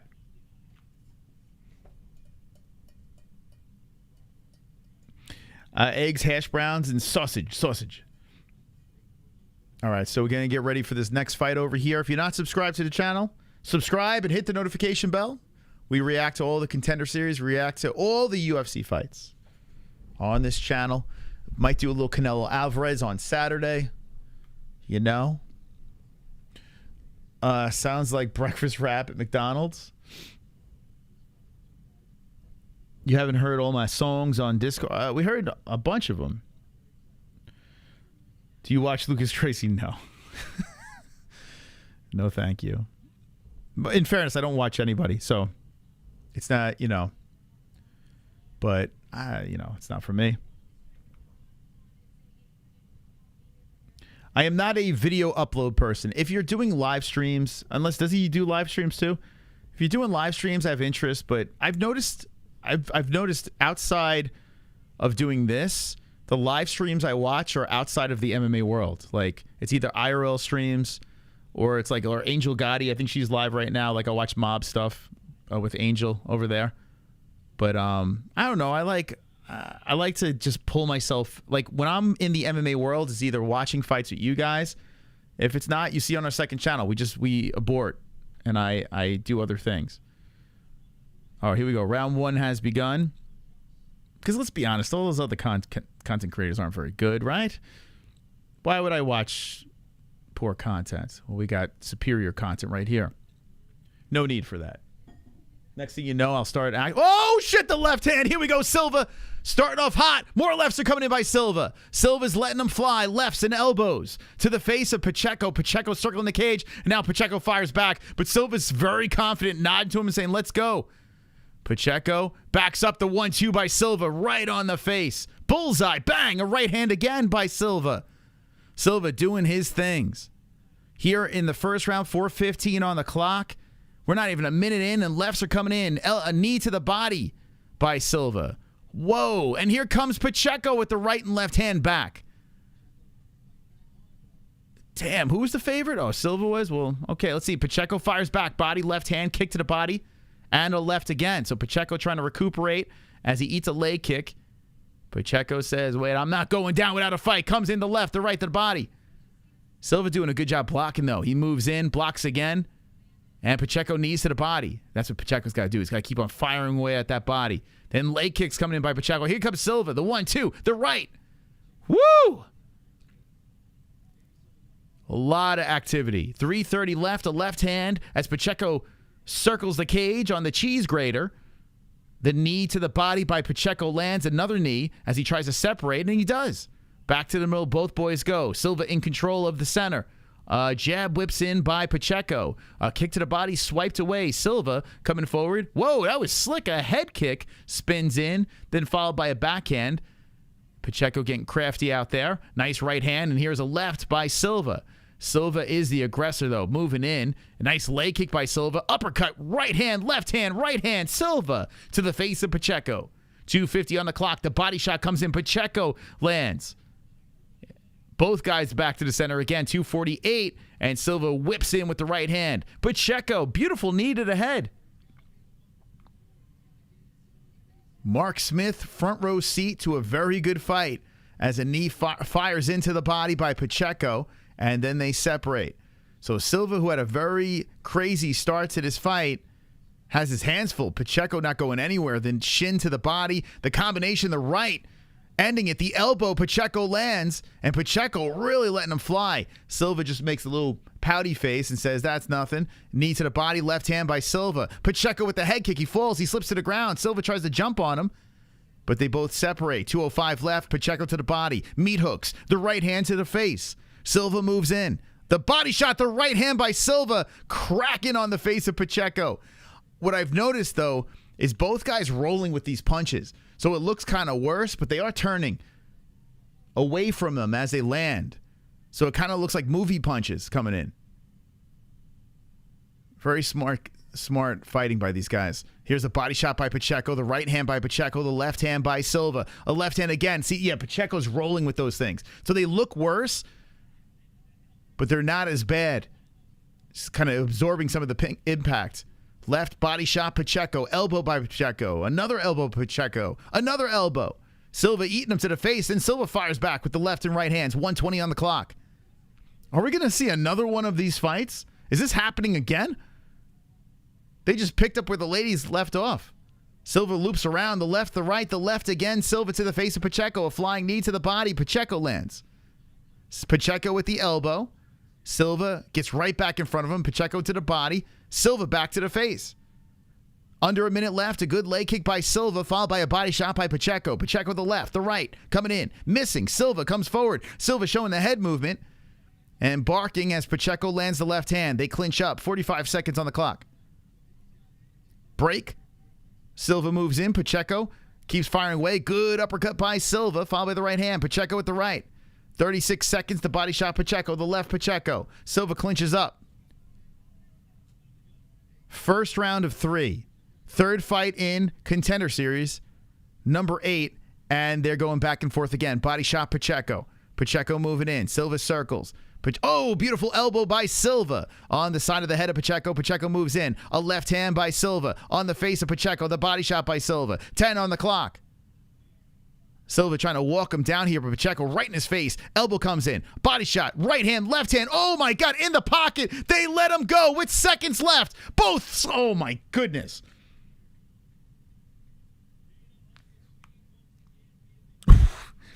We're going to a second round. Dude, are you kidding me? This card has been nuts. This has been nuts. This has been nuts. Is it better with Tropic over your head or Fucktard? Fucktard. Put Fucktard right there. I dare you. We're getting spoiled. Left my... Dude, this is nuts. Could you imagine if this is your first time watching MMA? Like, you think that this is always... I mean, if you're going to show your friends the UFC, you go to this night. You go to this night and you say, check this out. Let me know what you think. What's better, MMA or boxing? What's better? Dude, this is nuts. This is just nonstop action. And we're going for round number 2. Craziness, man. I mean, we're getting a little bit of everything. The only thing we're not getting is the grappling. We're not getting those exchanges. If we could just mix in a little grappling, good exchanges back and forth, scrambles and submission attempts, like on top of all this, dude. I mean, but that's asking too much. And then here we go. If you like striking, well, here you go. I mean, we're right back at it. But, dude, what the heck? 4:40 on the clock, second round, and Pacheco's firing away. As Silva's controlling the center and firing back with the left hand, Pacheco eats it. Pacheco leg kick. Both guys fire simultaneous body shots. Nuts, man. Nice right, nice left hand by Silva on the head of Pacheco. Pacheco comes back with the body shot. Silva with the right, the left. Pacheco firing into the head. And he's letting him go here. As Silva's trying to fire from off the cage. Silva spins around Pacheco, puts Pacheco against the fence. Super chat. Fucked hard. WW to the MMMA-Holes. Wow. Fucktard says, put me in the fucking... Sorry, Tropic. I had to do it. Here we go. Fucktard in the fucking likes. Come on, baby. Thank you. $20. Wow. Prime real estate, fucktard. All right, here we go. Back into the action. The left, right hands. Silva flying in. All threes on the clock in the second round. A featherweight bout. And Silva's landing at will to the face, but Pacheco eats it like nothing. Body shot Silva. An elbow by Silva. Look at these stats over here. 88 to 66 have landed in favor of Pacheco. 128 to 185 in total strikes. Oh, my God. The shin to the side of the head, the left hand, Pacheco. Pacheco to the body. Silva to the body back. They got to be getting tired. Left and right hands by Pacheco. Silva fires back with the right hand on the face of Pacheco. The power of both guys just not working. I mean, they're hitting each other with the kitchen sink, and they're still standing. Pacheco eats a nasty left hand. Now Pacheco works the body to the face, the right, the left. Silva fires back with the left. A beautiful shot to the face. Oh, here we go. Body shot. Silva lands it. The flying knee. Pacheco's hurt. Pacheco tries to grab for the body. He's against the fence. Silva's looking for the kill. Rights. Pacheco is hiding his body, protecting. He's hurting. He's against the fence. Silva, come on, go to the body, bro. A right hand by Silva. Silva's got to work the body. The right hand again. Oh, why are you not doing it? An elbow spins in by Silva, and Pacheco is weak. Silva kicks to the body, the left to the body, the elbow. Silva, go to the body, bro. Go to the body, motherfucker. Elbow by Silva. He's headhunting. Dude, body shots. Bro. There we go. Left to the body. There's a right hand to the face. Silva's falling in love. Dude, the way Pacheco is blocking. Pacheco comes in with a flying knee. Oh, my God, dude. You could finish him. There you go. Right to the body by Silva. Knee to the body by Silva. And Pacheco backs up. He's not liking the body shots. The left to the face. Pacheco eats another body shot. But Pacheco fires away. Low, the 1-2 by Silva on the face of Pacheco. And Pacheco he's working off a heart here. As he's trying to fire back. Silva to the body again with the left. The right by Silva. Man, Silva is falling in love with these headshots. Hits him with an elbow. And Pacheco's firing back. Oh, man. There's the body shot, the right hand. Pacheco firing from off the fence. Silva to the body. Pacheco is letting him go now from off the fence. And Silva hits him. Right, left. Silva wraps around the body of Pacheco, pushes him to the cage, 105. Man, spinning elbow by Silva, followed by the left and the right, the body shot, and Pacheco back to the body. 55 seconds left. Pacheco right to the face of Silva. Silva walking in, hands down, hunting, and Pacheco in the pocket, throwing the uppercut. Beautiful right hand by Silva. 45 seconds left. Silva to the body, left to the face. Pacheco hits him on the left, goes to the other side of the octagon, kick to the body. Silva moves in, body shot. Pacheco trying for the flying knee off the arms, and here we go. Silva with the flying knee, Pacheco with the left, the right, the body shot. Pacheco is still alive somehow as he has shaken off that body shot. And here comes Pacheco with the combinations firing back. And Silva shakes his head no, goes with the right to the face, the body shot. Pacheco lands back. Pacheco is back in the game. 15 seconds left. Fires from off the cage. Silva to the body. Silva looking for a takedown. Lands it. Lifts and dumps him down. Silva on top. Pacheco holding onto a leg as Silva drills an elbow to the side of the head. Oh, my goodness. Dana White on his feet. Dana White on his feet. And we're going to see a third round. Oh, boy. Wow. I tell you what, there was a moment there. There was a liver shot. If Pacheco, he followed it with a flying knee, he had to just keep working that body. Unfortunately, he didn't. Silva didn't work the body, and Pacheco had a chance to pull it together. But how tough is Pacheco, man? I would imagine Silva. What do you score in this thing? I would imagine he's winning this fight. 2-zip Silva. Fucking hell, man. Head movement is non-existent. Yeah.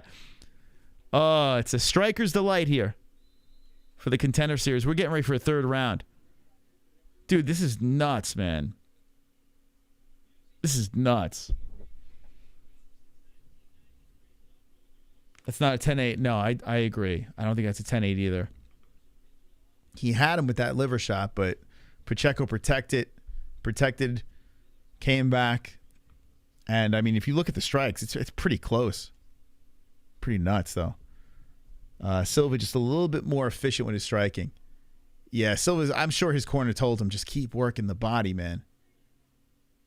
So Silva starts off with a couple of body shots. There's the left to right by Pacheco. Pacheco's got to go for a kill here. My man could be down 2-zip. It's not a landslide. These strikes are very close. Oh, they're saying it's a nut shot by Silva. I'd like to see that again. So Silva was trying to go for the body there, but unfortunately it looks like it landed underneath in the no-no spot. So we'll wait for a replay here.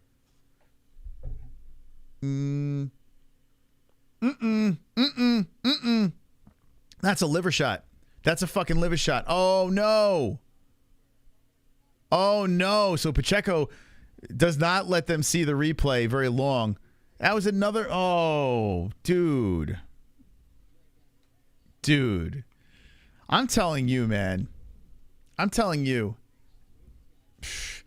I feel like the commission should step in, and if they notice that's not a nut shot, they should immediately stop the fight right there. There's a left and right hand by Silva, so Silva's going headhunting again. Oh, that was a bummer, man. And here comes Silva firing back. Pacheco to the body, Pacheco to the face. Could you imagine Pacheco lands like a knockout or something? Coming off that fake nut shot? I would say Silva's winning, yeah. Yep, that was his liver. 100%, man.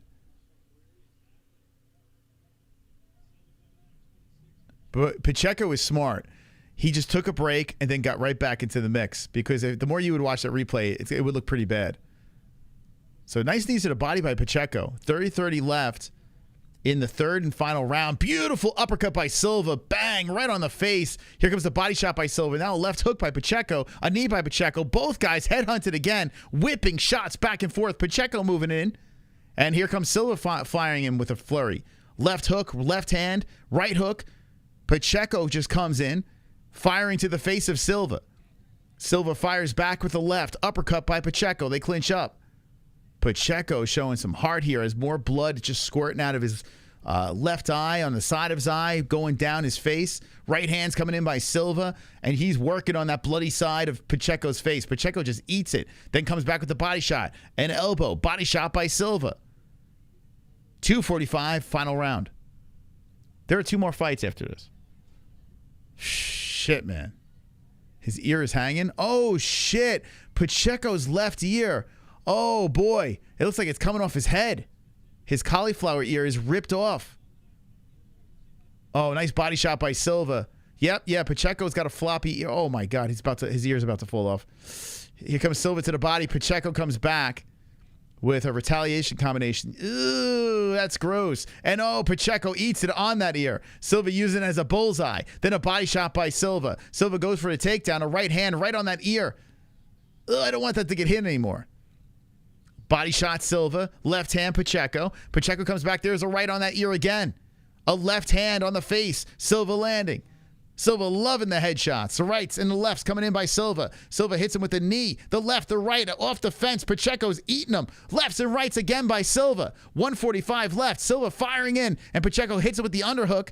Tries to spin off. Silva shoots in for a takedown. And Pacheco goes against the fence. Down to the ground. Silva dumps him. Silva trying to line up a knee. Do not do it illegally.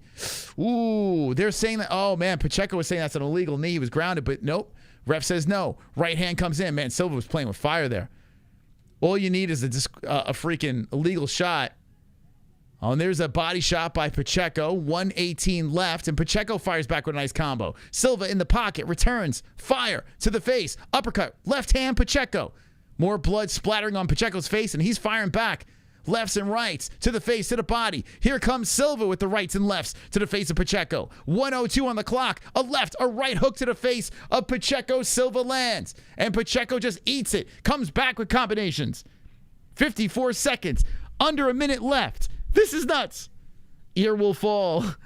Oh, my God, man. A right hand by Silva. Silva's trying to kill this man, but Pacheco won't die. Pacheco comes back. Uppercut. Oh, beautiful left hand by Silva. Landing on the face of Pacheco. Pacheco unfazed.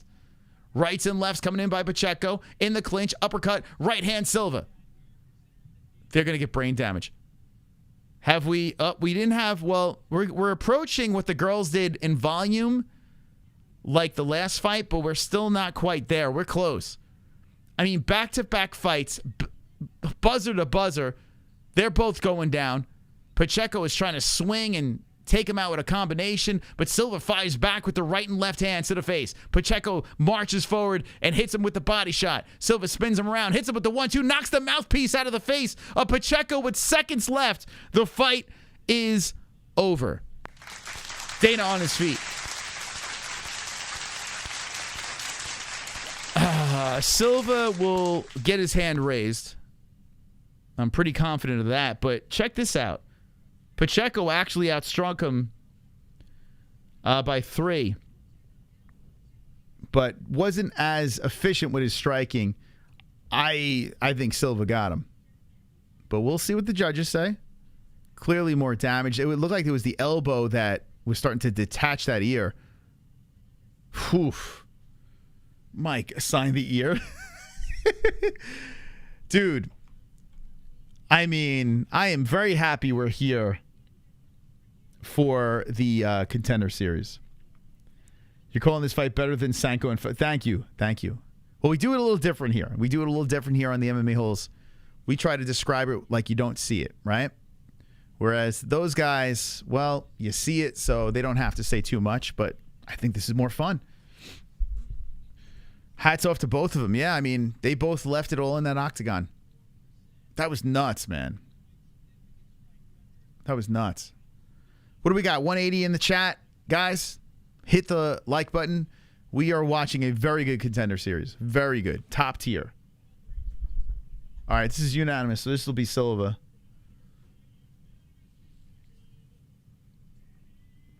So it's going to be interesting to see what Dana does with contracts here, because we were saying both girls get a contract in that last fight, and then you have this fight happened. So I don't know if both girls are going to get a contract, because you could say the same thing about this Pacheco dude. This guy's got crazy heart, man. I mean, the last fight was a split decision, so maybe there's an argument there. But I think all the winners locks for contracts as we get ready for the fourth fight on the card. This has been nuts. This has been absolutely nuts. Holy smokes. All right, we got two more fights. Two more fights left. Jesus. I'm going to need another cold shower after this. I took a cold shower right before we got started. I'm going to need another one after this. His whole purse going to his ear reconstructive surgery. Boy, oh boy, this has been fantastic. Oh, Cub Swanson is Silva was in Silva's corner. Well, there you go. So Silva's talking to Dana and the boys. A lot of laughing going on. Damn, man, that was nuts. Straight to the hospital.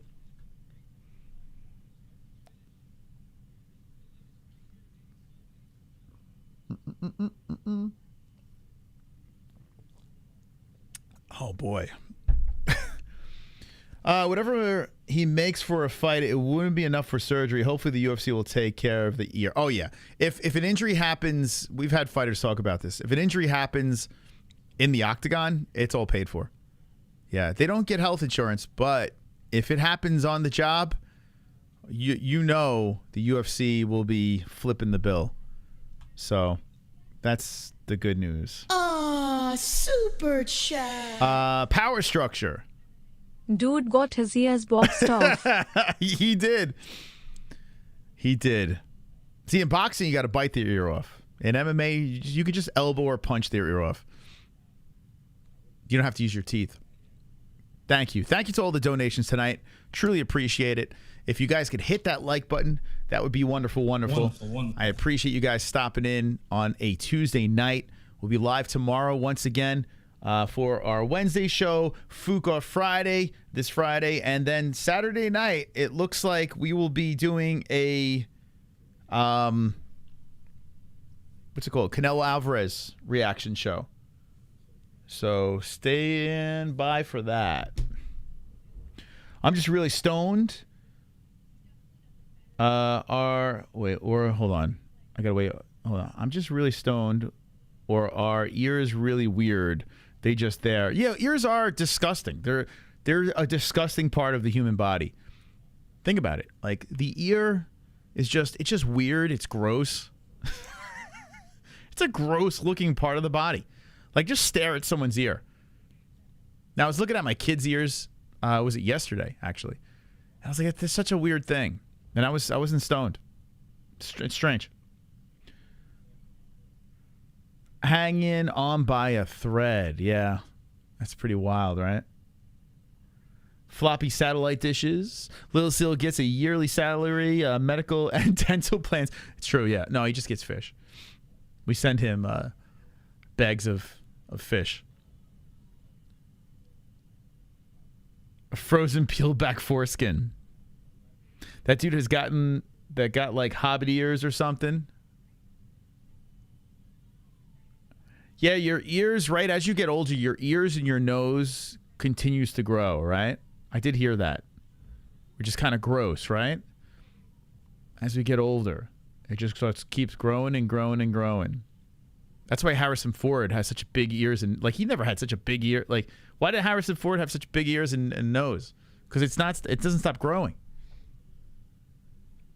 I'm fucked, man. I'm not gonna be able to get through the door. My ears are like they're big, but they're pressed against my head. Maybe it's from all the years of wearing headphones. I don't know, but my ears are stuck against my head. It's like they just took a pancake and slapped it against my head. But Jesse's ears come out like an elf. My kids, I think they have Jesse's ears. They have a cute little elf ears. My ears, it's literally like I just fucking slapped it on my head. Like 2 pancakes. 2 dysfunctional looking pancakes. People always mistaken big ears for ears that stick out. That doesn't mean this is a big. I have a big ear. My head's a pretty large size. I have a very large ear, but because it's stuck closely to my head, it's like a dog's ears pinned back. I'm like a Doberman pinscher. You know, you don't really see it as much. Whereas some people have small ears, but the ears come out, and people like they got big ears. That's not big ear. Those are elf ears. My ears are fucked. I have one flat and one. Oh, dude, put a picture in Discord, please. Discord. Put it in Discord. I instruct you to put that in Discord. Let me examine that thing. You know what they say about big ears? No. Especially cauliflower ears will rip. Yeah, dude. Like, I know it's a badge of honor to have. I don't want that. I would never want that. It's painful. It sucks. You got to stab it and inject it. And dude, it's everyone that I know that has cauliflower ears is just in pain and tormented. Like it's terrible. I have little ears. They are so small. I have to wear my earphones a certain way. It hurts. Do you have like small holes in your ear where you have to use the small adapters?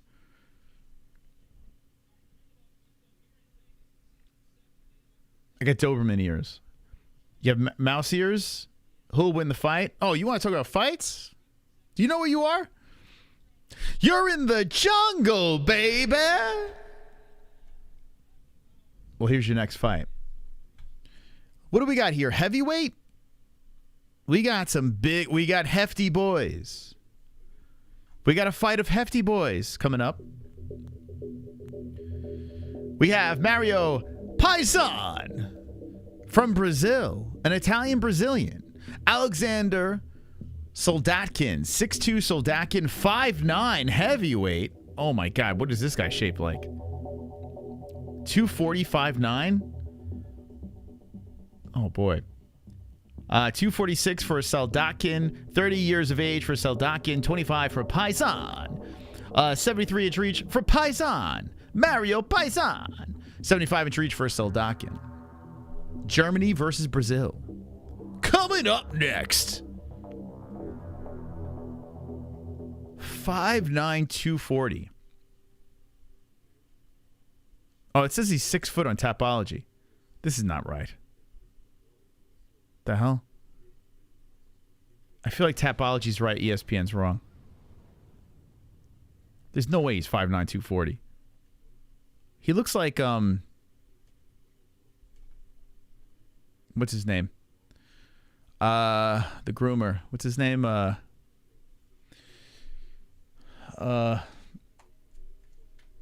shit, I forgot his name. Rose Namajunas' husband. What the fuck's his name again? Why am I forgetting his name? I'm 6'2", and Seabass, there is no fucking way I can make less than 205. Yeah, it's crazy, right? Oh, Pat Barry, thank you. I couldn't remember his name. That's Pat Barry. He's back, baby. Mario. It's a Mia Mario. George Floyd. The hell? Sadly, for say just groomer, you have to be more specific these days. Oh, yeah, it's true. Well, in MMA, my brother's 5'9", 280, but he is a power lifter. He's 5'9", 280. Is that like muscle or 5'9", 280? Is he one of those muscular guys with the big gut? It's so weird, right? I got a buddy that's like that. He's got giant arms, giant traps, and his belly is so huge. It's like, why do you want that? Who cares about the muscle when your fucking belly is outside? Like, it doesn't make any sense. And he's like, look at my arms. I'm like, look at your stomach. Never understood that. I'm so strong. Look at my arms. And you get your belly is like, so weird, man. But yeah, he looks like that. Midget heavyweight, gorilla jeans, benches 526 raw. That's a real man. I'm 8 foot tall, 6'14". Oh, tiny. Tiny. You guys see the pictures of Conor McGregor hanging out with Snoop Dogg? I was going to do an edit for shorts where it's like, it's those pictures and then a Snoop Dogg song, la-di-da-da-da, and then Conor on the bike, la-di-da, but I didn't have time before the stream. Maybe after the stream I'll pull it together. Fat guy being able to lift weight is like a fat girl bragging about having big boots. It's pretty accurate. You know what's the worst? Fat girls with little boobs. I had a friend. I couldn't believe it. She was a very thick lady, young lady. And we went to the beach, and she put on this bathing suit. And I was like, you don't even have boobs. Like, at least if you're a thick girl, you could have, big breasts. Well, I got big breasts. But big girls with little breasts, I feel like that's the worst. You shouldn't do that. If there's a higher power that put us on this earth, why are you making big girls with little breasts? Don't do that. At least give them big breasts. It's messed up. 5'10", 200. Slippery slope. Are you a big girl with little breasts? See a lot of women now that are thick with no chest and big butt. Yeah, I guess you can make up for it with the rump. You could do that. That's a bummer. Guys, just being fat doesn't make you strong. Give the chunk guys who works out some credit. I think thick guys, though, I feel have to be some sort of strong, right? Because you're walking around with extra poundage, so you got to be lifting all that pounds up. You got to have some sort of muscles under there, no? Although I do know people that are thick and they don't come across as strong, but I think it's because their brain doesn't make them strong. I don't know. Now, who knows? What am I talking about? Stop glorifying obesity. Bring back bullying. Well, listen, if you're thick, you're thick. It's all good, man. It's all good. Just be happy. Whatever you're working with, be happy with that. Don't worry about what everyone else thinks. Do you, baby. You do you.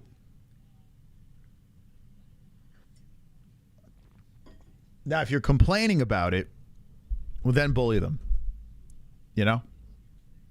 Right? If they're complaining about it, then you bully them.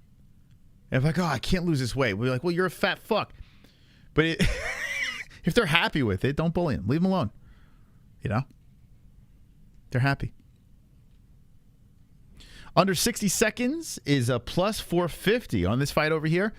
Yeah, we got thick boys. We got Soldatkin is a minus 450, so it looks like the odds are in his favor. Scary dude. He's in pretty good shape for a big boy, man. Okay, so he's from Germany. He's about ready to enter the cage, and he has what's his face? Spivak in his corner. Sergey Spivak. I hope he doesn't fight like Spivak in his last fight.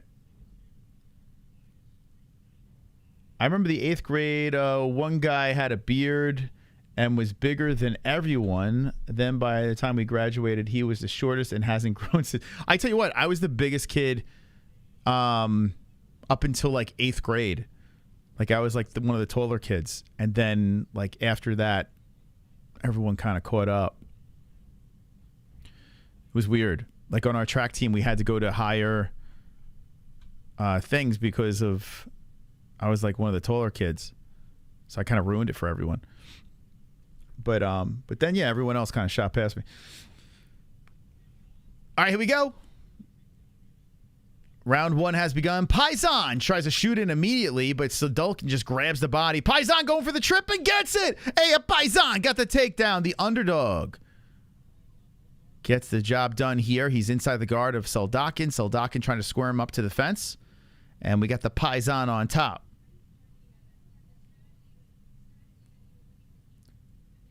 Piazzon around the body as Soldatkin gets up the fence. Soldatkin widens up the legs, and Piazzon looks for another takedown. Look at the trip the leg. Soldatkin stays upright. So good defense here as he does get back up. 4:15 on the clock, but Piazzon in control. Piazzon trying to keep him against the fence, but Soldatkin trying to spin off of it. Man, Piazzon really going with the grappling early. So here we go. We finally have a grappling match here. As I think Soldatkin doesn't want to do that. Soldatkin's trying to spin him with the overlocked arms. That's how strong Soldatkin is. Damn. And Soldatkin knees to the body, but Piazzon trips him.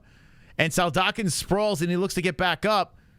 And now Piazzon's got the back. So Soldatkin's on the knees, and Piazzon in the butt fuck position. So Piazzon trying to keep him on the ground. Soldatkin, maybe an Italian that lives in Brazil could be a chance for an Italian to be good, you know? Italians have been pretty bad in the UFC. They haven't really done well. So maybe you need to have an Italian living in Brazil. Maybe that's how we can get this right. Although he doesn't look, I don't know, he doesn't look very Italian. Well, maybe, I don't know, maybe he's Sicilian. I'm just assuming he's Italian because his name is Mario and his last name is Piazzon. Now back up to the feet of Soldatkin and the Italian-Brazilian trying to put a hook in. Soldatkin dragged right back down to the ground. Soldatkin looking over his corner, giving him a nod, staying patient here. But the Piazzon trying to trip him back down again as Soldatkin gets back up to the feet. And Piazzon says, yo, let's take another knee. Soldatkin holding around the waist. A lot of lifting and dumping. His name is Mario. What are you talking about? Very Italian. How do you know he's not Italian? Mario Piazzon. 2:25 left in the first round here, and Piazzon looking for another one as he's taken him down 4 of the 6 times. Soldatkin says, I'm going to hold the fence this time. And then he lets go, and he gets taken down. Piazzon puts him on his knee, and Soldatkin trying to get back up here. So Piazzon is like, listen, we're humping here. We're humping, we're grinding. And a knee to the side of the left leg coming in by Piazzon. Piazzon puts him on a knee again. So Soldatkin can't get anything going. It's all Piazzon and the grappling here early. Soldatkin plants a foot, big foot, and a knee goes into the left leg of Soldatkin. I know, fence grab, I would say immediate point. I agree. Because look what happens. You let go of the fence, and then he gets taken down. So if you grab that fence and stop a takedown, bang, point. I agree. They should do that. That would change it a lot. Soldatkin and Piazzon, they're up, but Soldatkin now stuck against the fence. And Piazzon still trying to control with the underhook. Shoots down, levels down for 2 legs. Soldatkin puts the underhook in. Oh, Soldatkin's about to make him pay. Spins Piazzon around. Piazzon trying to push on Soldatkin as they're clinched up. They're tangled. 1's on the clock. And Piazzon looking to drag him back down to the ground again. He's 5 for 8 on takedowns. Hasn't done anything with it, but the control time adding up. And Soldatkin cannot spin off the fence. So the lower statured guy, I still don't think he's 5'9". I think Tapology was right with, we'll see. I want to see those guys upright next to each other. They're exchanging knees against the fence, and Soldatkin has the locks around the body, and now he pushes forward on Piazzon. But Mario's staying upright. Mario now pushed against the fence. He should just breathe on him, with the garlic breath, Oh, nice trip. But, man, Soldatkin right back up. Right? If I was Piazzon, I would just get an order of 6 garlic knots right before the fight. Your pores are just it's just coming out of your pores. So you got that knot body odor smell, and then you just breathe all over them. Just, garlic and oil sauce or some shit. All right, they separate. and the round's over. So a lot of hugging and humping here in the first round. Who do you give that to? I mean, it's all control time, not much happening. But you do have 5 takedowns, yeah. Might have to give it to the garlic knot. You know what I'm saying, guys? Is this what watching WNBA? I got to be honest with you. I kind of need this fight to happen like this because we've had banger after banger, 3 fights straight. I can't go another 3 rounds of just a slugfest. I need to switch it up. Okay? So you're going to have to deal with me here on this one. I'm fine with that round. Slow it down a little bit. I mean, imagine 5 straight fights of just bangers. Come on. Let's grind a little bit. Let's talk. Then main event, we could get back to the craziness. Just enjoy. Enjoy what we've seen there. Okay, here we go. It's a chess match.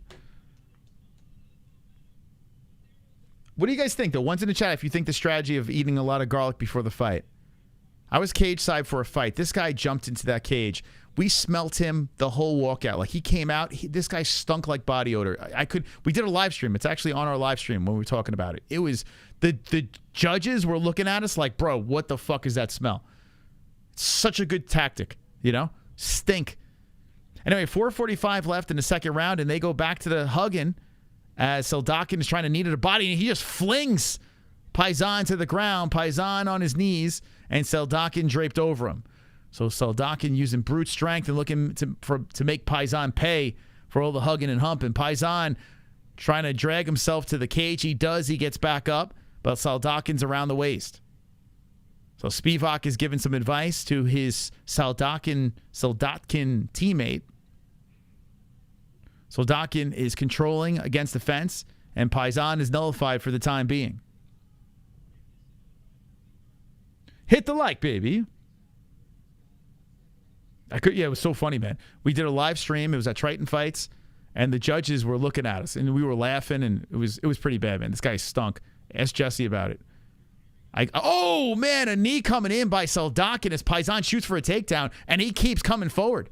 Dude got a chin. Fucking dove right into the knee. Now trying to control against the fence here as Soldatkin is locked around the body of Piazzon. He's trying to spin off. 3:35 on the clock and held in place by Piazzon. Piazzon looking for a little thick loving as he's controlling against the fence, looking for a takedown with 3:27 left in the second round. I'll kill you with my armpits. He's had it with all that fucking garlic. Dana's bored.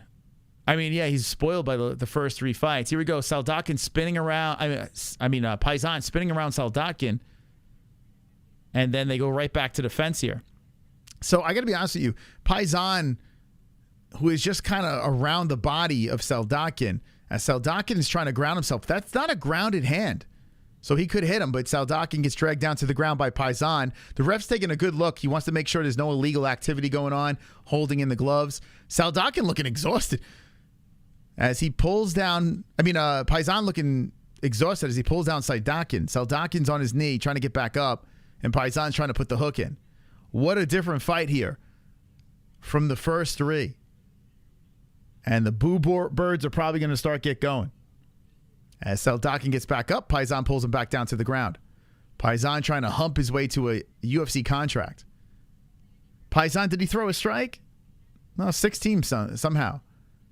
Soldatkin is bent over, and Piazzon is controlling him against the cage. Soldatkin's got nothing. As Piazzon is looking to just grind himself to a victory here with 157. There's really no advance of position. And he does trip him down. Again, Soldatkin back on the mat. Soldatkin's going to be getting tired, man. 16 takedown attempts. 6 have been successful. Piazzon might break this dude. He might. I mean, constantly getting back up and dragged back down. Like, here we go. They're back up again. Piazzon's wrapped around the waist. And Soldatkin's mouthpiece is hanging out of his mouth. He is like just trying to get oxygen into his face. He spins around and now has control against the fence. Soldatkin in control, and he's just trying to just catch his breath, get something going. But the underhook by Piazzon spins Soldatkin. Now Soldatkin tries to spin, but Piazzon gets control. The lower center of gravity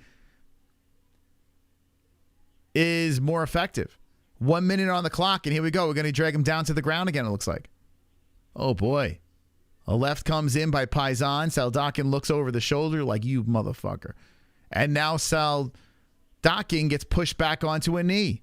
21 takedown attempts. 8 successful, now 22. Oh, my God. Dude, Soldatkin is going to be exhausted. 30 seconds on the clock. Not much activity. They're stuck. The ref claps his hands together. And Piazzon throws a couple of left hands. Soldatkin blocks. Grounds himself. Gets back up again. And Piazzon takes him for another ride down to the ground. As Soldatkin was thinking about holding on to the top of the fence saying, fuck it. Ref warns him. 10 seconds on the clock. And Piazzon's about to go 2-zip. Come on, Piazzon. They stumble to the ground, and Piazzon hits him with a couple of shots, falls into the guard, and activity happens with 5 seconds left in the round, maybe 4. As Piazzon smirks his way over to the corner. It's ugly. Probably not going to give him a contract, but he's going to get his hand raised if it keeps going this way. What are you going to do if you're a big underdog? Well, you get about 8 minutes of control time. You go for 23 takedowns and do nothing with it. It's not pretty, guys. I agree. It's not a fight I would rewatch. But what I will say is we're about to see an upset here as Soldatkin is against his corner. He's getting a back rub. He is huffing. He is so exhausted because 23 times he's been tried to get taken down to the ground. So Soldatkin most likely needs a finish here in a very ugly, uncomfortable fight.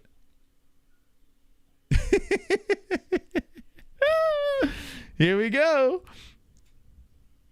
Man, Soldatkin, who is a big favorite, has run into a guy that wants a little man love. Soldatkin trying to come in with a spinning heel to the body. And Piazzon hits him with a leg kick. Piazzon with a right hand by Soldatkin. And shooting in for the takedown is Piazzon. Pushes against the fence. Soldatkin putting weight on the back of the head. Spins Piazzon to the fence. Soldatkin with the knee, and it's grounded. Oh, no. Soldatkin finally gets something going. He hits him with an illegal knee. Oh, my God. Oh, my God. Dude, you cannot make this up. Here comes the knee. Bang on the temple. Oh, 2 of them. Oh, my God. Oh, my God. And Piazzon is on his back holding his face. Dude, you can't make this up. Oh, the mouthpiece is out, and Piazzon is back to the mat covering his head. Oh, my God. Dude, this is so fucking funny. I love it. I love it. That was not weight-bearing hand. I got to see the hand. When they showed the replay, they didn't show the hand on the mat. Now we have time to see it. The guy's dead on the ground. So, time for the replay. Let's go, ESPN Plus. Okay, here we go. Here we go. I can't see his hand. Oh! No, that's legal. That looked legal to me. Hold on a second. Hold on a second.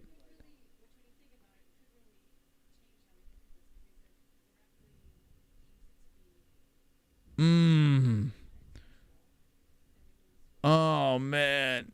Well, when the knee is fired, he's grounded. So, yeah, it's illegal, guys. That's illegal.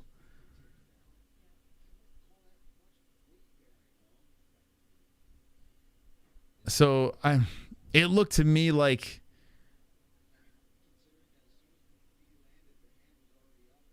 so Paul Felder says it doesn't look like it was weight bearing, but the thing is when the knee was fired in, it was on the ground.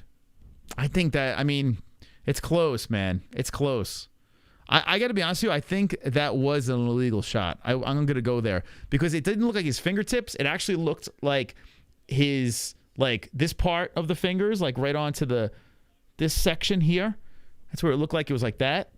All right. So his palm wasn't completely down, but it looked like it was weight bearing. It did when the knee was fired in. So I'm gonna say it was. It's a weird rule, man. They're gonna have to get rid of this fucking rule. That's what they're gonna have to do. That's the only way you fix it. You know, you get rid of it. You get rid of this grounded opponent nonsense. No one's gonna try to fucking beat the system. And he's still on the ground, so he's getting checked out by doctors. We're in the 3rd round. Probably not gonna continue. Ooh, it ruined your parlay. That is not cool, man. Well, we'll see how this plays out. Who did you have? So wait, I don't understand. So what was your parlay? Listen, the knee landed on the temple, but he also could be playing this. We don't know. Go watch this again. Yeah, this is illegal.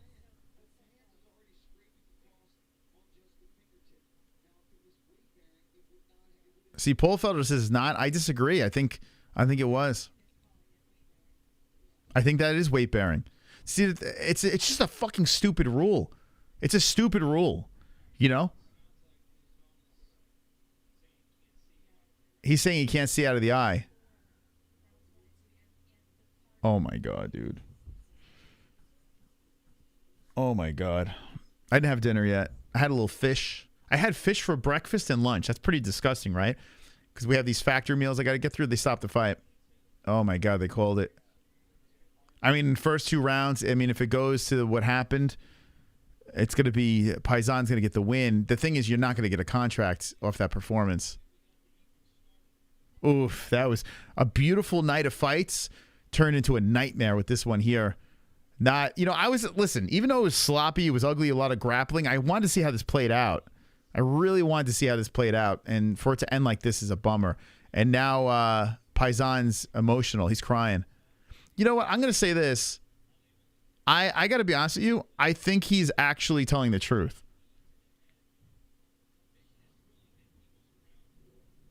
You know, like, I don't know. It's weird, man. Like, I wasn't needing the temple. I don't fucking know. But he's pretty emotional. I mean, unless he's a fucking fantastic actor. You know what I'm saying? Who knows? Yes, I mean, then he should quit the UFC and go into acting. You know what I'm saying? I don't know. Think about this. You're not going to get a contract. Let me put it to you this way. You're not getting a contract by a disqualification win. You know? Or you're not, the contract's not going to happen. You're not going to get it. So he benefits nothing. He's winning the fight. If he was losing the fight and then this happened, I would say, yeah, you're right. But he wasn't. He was winning 2 rounds. So I got to be honest with you. What's the benefit? What's the benefit? He just lost himself a contract. So, you know what I'm saying? Like, it doesn't make any sense. Aljo was losing his fight. He took the fucking shot and then took the belt. You know? So let's hear the official decision. It's the whole thing is fucked. I think you got to get rid of grounded opponents. I mean, grounded fighters. You just got to get rid of that rule. That's it. Enough's enough. No one's going to try to fucking work the system. That he was the most exciting part of the fight. I think Mario's going to get the win, yeah. Let me listen to this. Disqualification. Now, in all fairness, I would imagine he's up 2-0.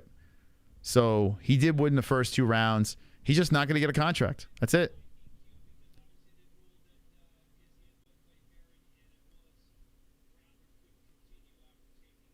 They looked at it too, and they said it was weight bearing. So it is. It's just a dumb rule. For us to argue whether he was grounded or not, no one's going to win that argument. Okay. The commission that looks, I mean, according to their rule, it looked like it was weight bearing. The commission Like fingertips is one thing, but if you're pressed down on the mat, that's weight bearing. So according to their stupid fucking rule, but you know, you got to get rid of that. You got to change it, man. That's it. Rigged fights. Now, if you're gambling, let me ask. All right, so who had money on this? Talk about. Tell me the people in the chat that had money on this. The people that someone said about their parlay got screwed or something like that. What was the situation here? Because yes, if you're gambling, and yes, I'm clear-headed right now, so I have no horse in the race. You know, I don't have any bets on these fights, so I'm calling it as clear as possible. So it's a disqualification win for Mario Piazzon. We're going to get ready for the main event. Yeah, he's not going to get a contract. So, yeah, it's like we're arguing about this would be silly. Quick Money had a parlay on it. So what do you mean? What do you mean by that? You bet on Piazzon, so you won. You won. Your parlay is ruined. So so why is it ruined? What happened? Because if you pick Piazzon, he was up 2 rounds anyway. So chances are you were going to win that parlay. So did you pick the other guy and you thought he was going to come back? Just out of curiosity. That's something. In this case, you don't just want a victory because of a win, but still not getting signed in the biggest show, and a fighter might get beat and still get signed. I don't think he was playing. He was winning the 2 rounds. So I don't think he took the disqualification to get the easy win.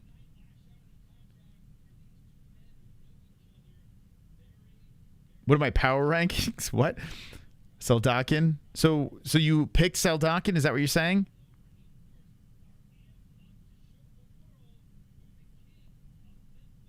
Forrest on Piazzon parlay is looking good. If you ain't got your parlays, maybe settle for a parfait. I'm going to bed. That took the wind out of my sails. Well, we had 3 really good fights, and we had 1 bad one. We still have a main event. So I don't know. Wait, you're in fragment conversation with me. I honestly don't know what kind of conversation we're having. It's all split up, so I don't know what you're saying. Both girls could get signed, and both other guys signed. Yeah, I agree. I think the girls you might have a better shot at, because at least that was a split decision, so it's pretty competitive. The other one was unanimous, so I don't know.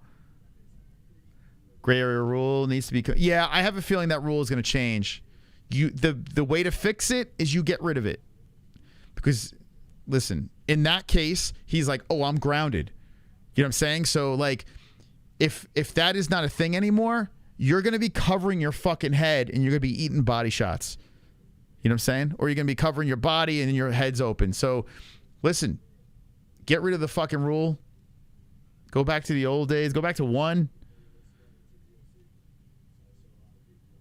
King of Memphis. Are both fighters from Memphis here? Is that the case? Oh yeah, Mississippi, Tennessee. Actually, no, they're both Memphis. Okay. A Tennessee battle.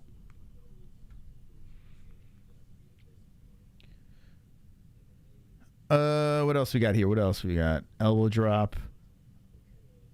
Like YouTuber Ryan Humiston. Who is that? Ryan Humiston. Let me look this guy up. Must be very attractive. I always get you look like this guy, you look like that guy. How about I look like Mystic Moss? You know who you look like? Mystic Moss. Let's see. Ryan Humiston. Let's see. Who is this guy? Ryan Humiston. All right, here we go.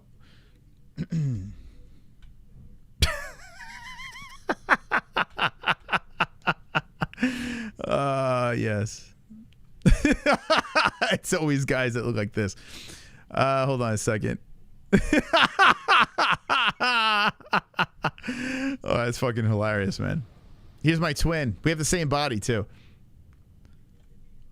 Here we are. That's me. There I am. Hold on. Let me try it.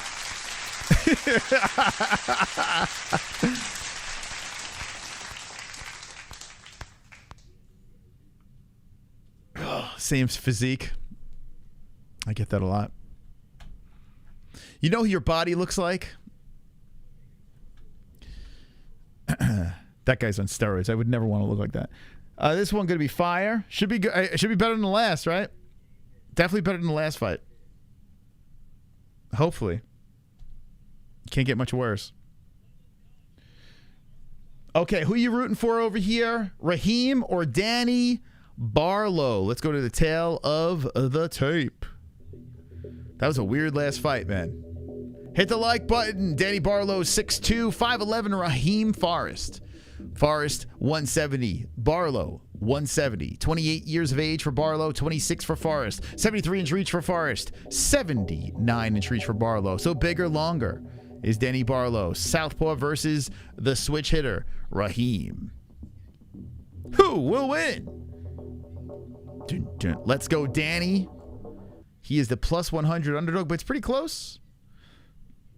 He is 6 and oh yeah. That's the worst fight you've ever seen. That's why I wanted a I've seen worse than that.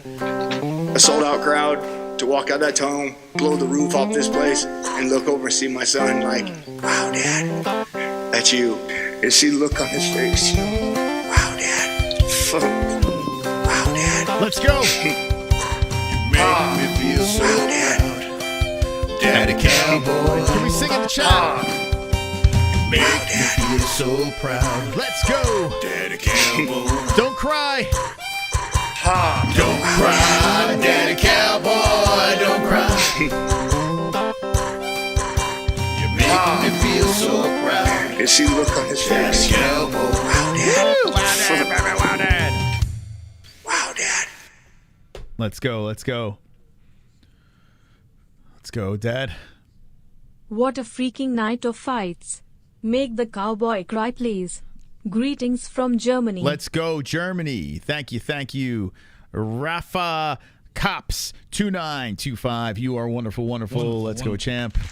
The first Daddy Cowboy of the stream. Fucktard is still in the lights as our top Fukin dog. Thank you guys for financially supporting this ridiculous show. You are wonderful, wonderful. Wonderful, wonderful. The final fight of the card about to get going here. Danny Barlow versus Raheam Forrest. And you can find all our wacky donations in our Streamlabs link pinned in the live chat over here. You can even watch our show in this little section over here on Streamlabs. You can see the live chat. You can see our donations pop up, all the crazy songs. So go check it out. Check it out for yourself. William Zeus right now is the one-time. So this month he is the top one. B-Man number 2. Tropic Tom. Pale. Sanoci. The Hearns. There you go. There's your top donators of the month. That's actually a pretty cool feature.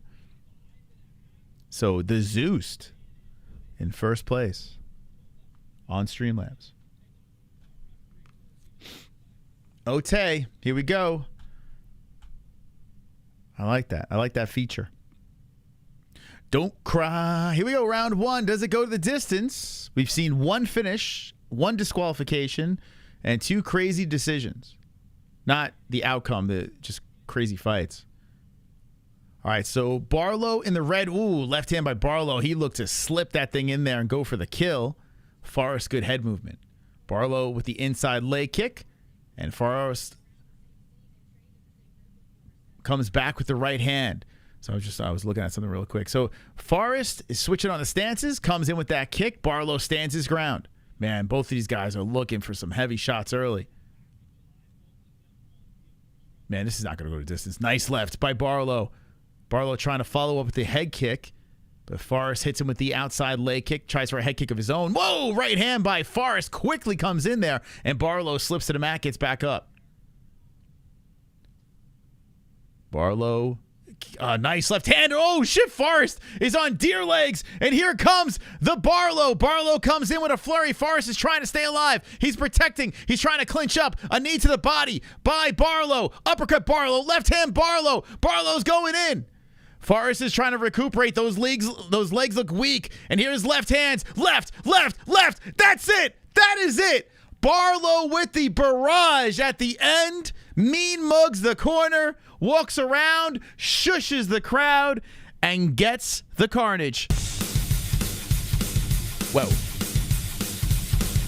Carnage. No need for the clock. Lick the carnage, embrace the carnage, go on a date with carnage. Vote for carnage, make babies No with need. carnage, play jokes on carnage, masturbate with carnage, ejaculate the carnage, propose to the carnage, enjoy pancakes with the carnage, celebrate the carnage. No need. No need for the clock. The underdog, 6-0, Danny Barlow, gets the carnage in the first round. He looked great. I mean, very accurate and violent with his strikes. One thing is, if he's not going to, like, he's got power, but his chin is out there. If you get a really good counter striker, Barlow would be in a little bit of trouble. But he didn't give Forrest any chance. Rambo went down. So Forrest, who was submitted in his only finish as a professional mixed martial artist, has suffered his first knockout loss. And Danny Barlow made it look easy in the first round. So we're going to get to the contracts. We're going to find out who I'm 4 contracts, guaranteed. Oh, yeah, that stop was fine. Yeah, that was a fine stoppage. Barlow with a backflip celebration. That's why I wanted And a Daddy Cowboy fires in. a sold-out crowd to walk out that tunnel, blow the roof off this place, and look over and see my son. Like, Drop the Cowboys. Wow, Dad, Drop him in the that's chat. you. And see the look on his face. Wow, Dad. Jason Osada.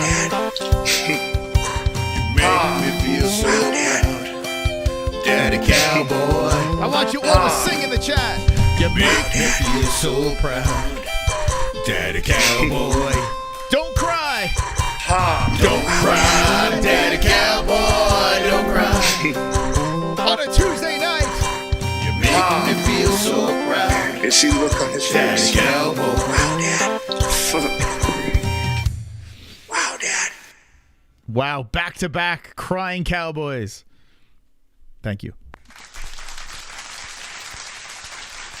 So, the man up in the lights is the fucktard with the $20 donation. We just got 2 back-to-back Daddy Cowboys. A big thank you to everyone supporting our show with our ridiculous songs. Thank you so much for being wonderful, wonderful. Wonderful. Detroit versus everybody says, rest in peace, 100. Did you? Oh, no. What happened? What did you bet on? Contender series?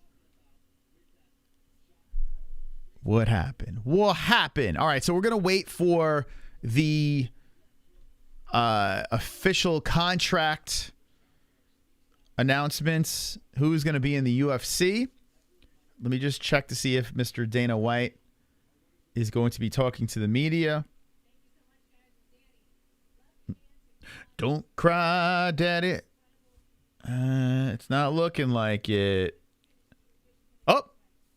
Oh, Dana White is. He will be speaking to the media. So this, after we find out what the contracts, then we're gonna pull Dana White up in the pool. We're gonna bring him up from the pool.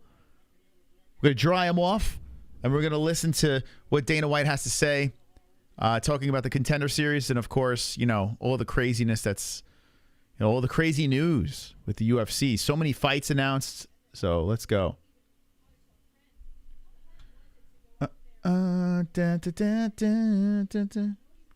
6 contracts? Yeah, how many contracts do you guys think?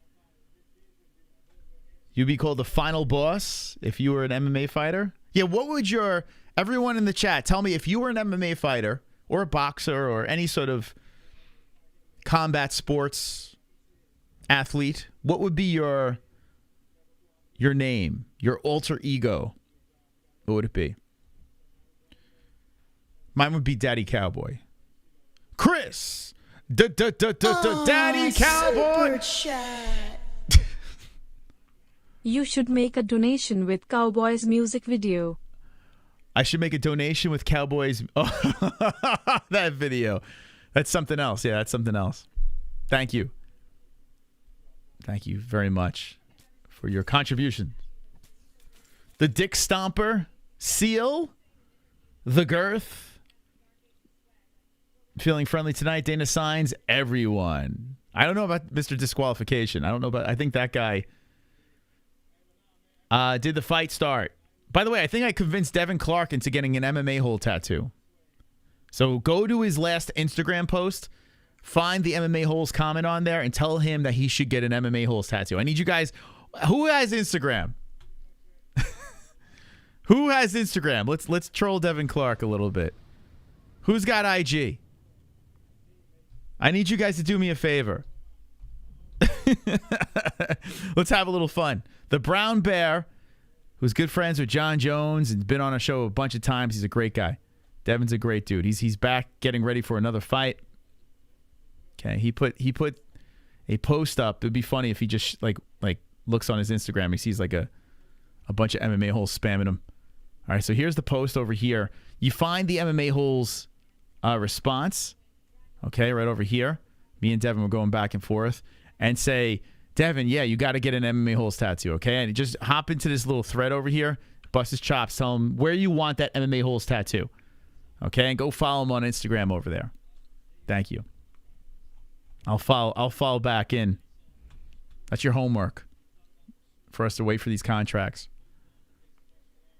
Okay. Oh, do I got to follow anyone on Twitter? I said I'll follow you back if you repost this. Hustle the MMA. Do I follow you? Yeah, I follow you. Thank you. Thank you. Thank you for the repost. I appreciate you. That was very kind of you. Impure Little Seal, Georgios Damn Savage, and K-Dub. Thank you, guys. Appreciate your reposts on Twitter. At the MMA Holes, this post will follow you back. Don't cry, Daddy Cow. Find the post. Make the comments. We're going to keep an eye out. Oh, here we go. There. Let's see. Let's get him, guys. He better get an MMA. If we have enough people to, maybe we could talk him into getting it. He'll be the first UFC fighter with an MMA holes tattoo. Bougie Brandon says, put it on your forehead. Get an MMA holes logo tattoo, says Seth. There we go. Very nice. Very nice, guys. Good work. We need to convince him. I don't want to show this too much on stream in case he tunes in, and so I'm gonna just get out of here real quick. I don't want him to know our little secret. Devin Clark, Brown Bear. Go convince him to get that tattoo. Don't cry, Daddy Cowboy. Dawn Mishi asks, Angel, yes, the fights are over. Okay, here's your results. And unfortunately, Pacheco did not win. It went the distance. Oh, Dana's giving contract. He's not even waiting for me. But he didn't win, no.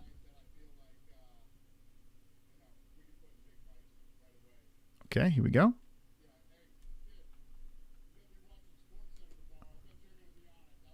He goes, you're going to be watching Sports Center tomorrow. I bet you're on it. He says incredible. He's in the UFC. That's no surprise. No surprise. This guy is a savage. Oh, here we go. This is going to be interesting.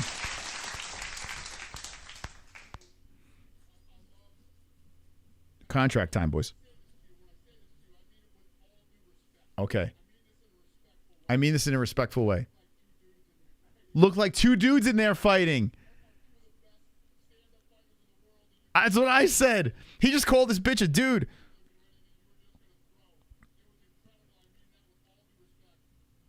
You look like two dudes in there fighting. He just shit on women's MMA. Oh my God, dude. No, I don't mean any disrespect, but you two look like dudes in there. That's what Dana White just said. She's in the UFC. The other girl does not get a contract.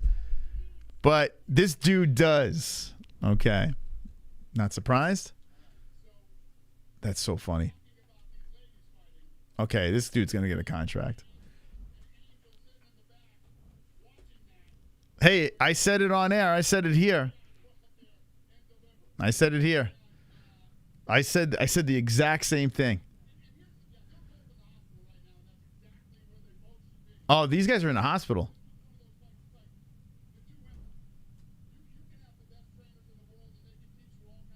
This guy's in the hospital right now.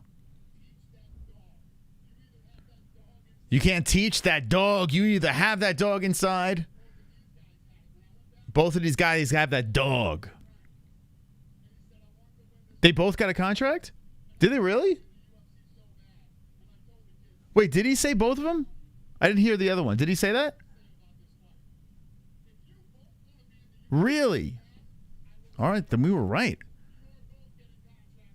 Wow, they're both getting contracts too.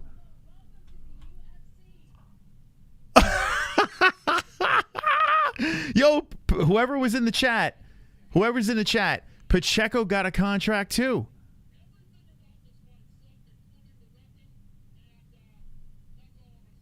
Oh my God, everything in this fight sucked except for the reffing, so that's all I'm going to say. And he just moved on from this fight. All right, this guy's going to get a contract. Dana's trying to get into the media scrum real quick. Holy shit.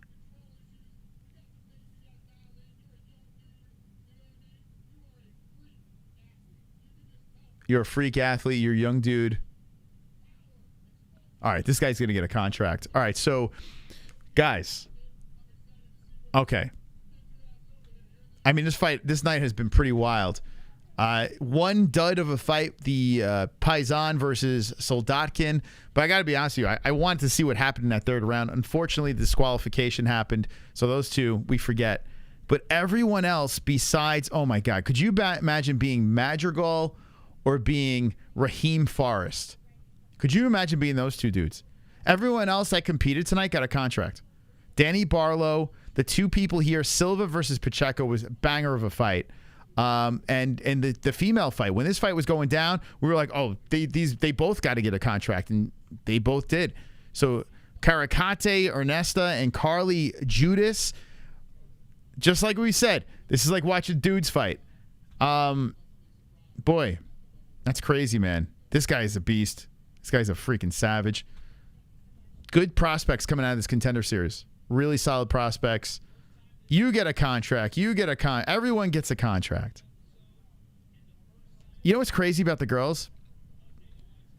Like, at least with the boys over here, 8-1, 7-2. You know, got a little more experience. This girl had she was 4-0-1, and Carly was 3-0-0. And the way these girls were throwing, like, it didn't look like they had such limited experience. These girls were fucking throwing, like, piecing together combinations, and it felt different. It didn't feel like women's MMA. So no surprise that they got a contract. That's crazy night, man.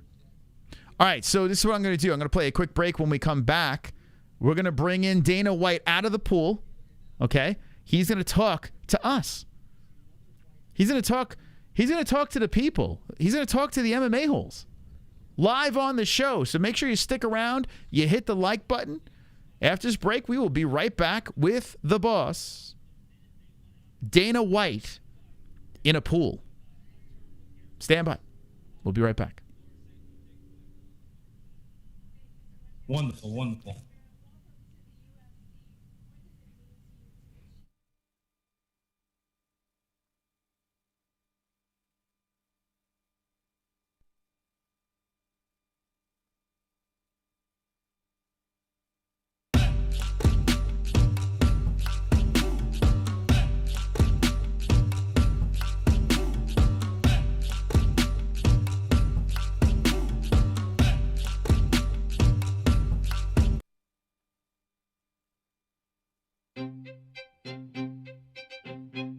Do you feel that the UFC is doing your favorite fighter dirty and not paying them enough? Well, I understand. They need to be paid appropriately. They put their lives in danger inside a cage and compete in their underwear. And that's not easy to do. You can make a difference by going to millions.co, link in the description. If you're a creep or a pervert, you can get a signed, fight, used, and worn bra. If you're a normal human being, you can get a signed hat or signed gloves. Anything is possible at Millions. So click that link, change a fighter's life. And if you don't, well, stop bitching and complaining about fighter pay.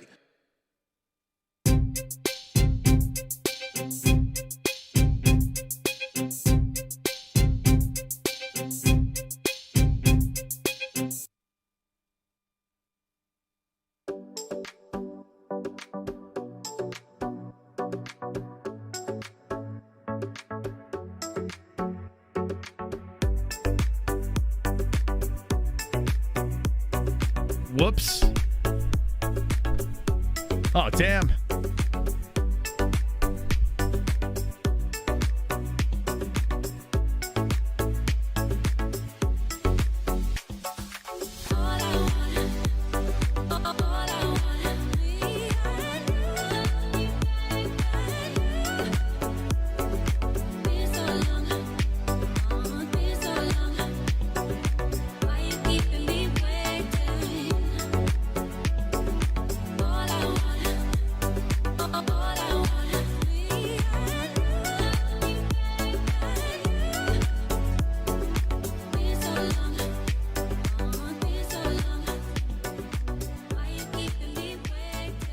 All right, that was a weird sponsorship break, but let me give a shout out to mybookie.ag. The promo code is MMA-HOLES for 50% match on your first deposit. Mybookie.ag. This is the place where we place our bets, and we encourage you to do it responsibly over there. Get that 50% match. Make that money at mybookie.ag. Okay. And Millions, shout out to Millions, link in the description. Support the athletes. Yes. Okay. I think I'm learning a new dance to these songs because they're good. You dancing? You dancing? How many people dancing? All righty. Let's cue up the boss. Dana White. All in all, fun night. One weird fight, but I had a good time with those fights. A lot of contracts given out. The only complaint, I'm not even going to complain about the last fight. I mean, the second to last fight, because it entertained me in some weird way, dysfunctional way. But the only complaint I have is just there are too many contracts given out. You know, there's no like a week will happen where all of a sudden, you know, he's not giving contracts to everyone, but most likely if you win your fight, or even if you do relatively good as the opponent, you're getting a contract. And it's weird thinking about the old days of the Contender series where you just didn't know. So that is a little bit of a bummer.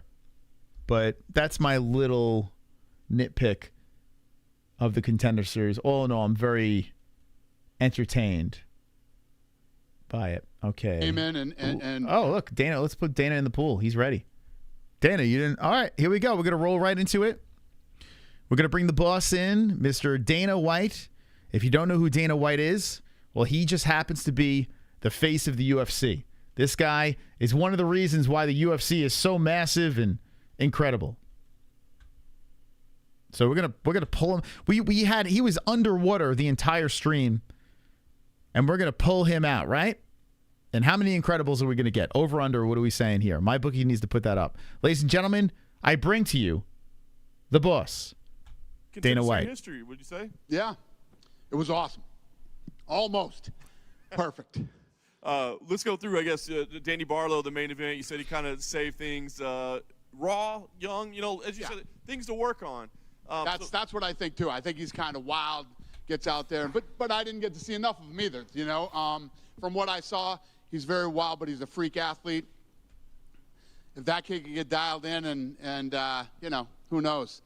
He looks promising for sure. Do you ever worry about that? Like, hey, maybe he's too raw. Maybe he needs a little more seasoning time. Listen, man. In this business, cheap labor, explosive, and I like it, explosive, cheap labor. It works. Yeah. starting the night off with Vinicius, I mean, I think that was pretty clear once he delivered the big knockout that he was going to get signed. Did you, offer him a contract before he even got back to the locker room? Yeah. Yeah, no, listen, he came in and did what you're supposed to do, especially when you're over a 2-1 favorite. You know what I mean? He delivered on what everybody expected of him.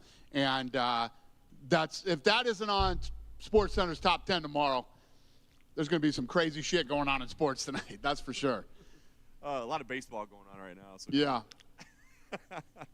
So that means this should be number one. And then you had the back-to-back kind of fight of the series contenders. I mean, both of those were some of the best fights we've ever seen. Well, when you think about this, Carly took this fight on 10 days' notice. And I said to the girls, I said it to her in the back when I went back. Shit, I didn't tell her that I was signing her, too. It's funny because in between fights, I go back to my room, and I was talking to Lene and the group back there about, how good that girl was and what a badass fight, blah, blah, blah, blah, split decision. And then right when I walked out, Mick was like, we're crazy if we don't sign both of them. And so we were all on the same page with that one. And she took that fight on 10 days' notice, and I said this with all due respect to both of them. They look like a couple of men. The technique. They look like men. I like men. Just the output, the punishment they both took.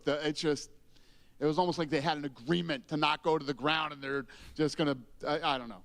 I can't say enough good things about this fighter, both of them. And like I was saying, it's incredible. In my interview, there's a lot of things you can teach people. Dog isn't one of them. You either have that in you or you don't.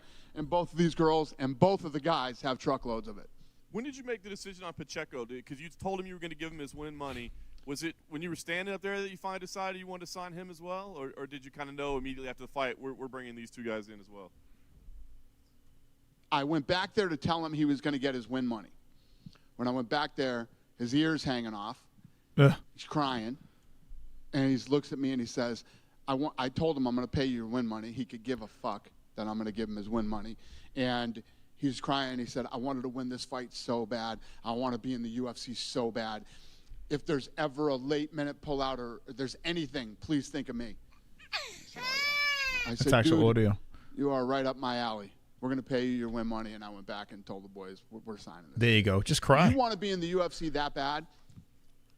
Cry. You wanted to win this fight that bad.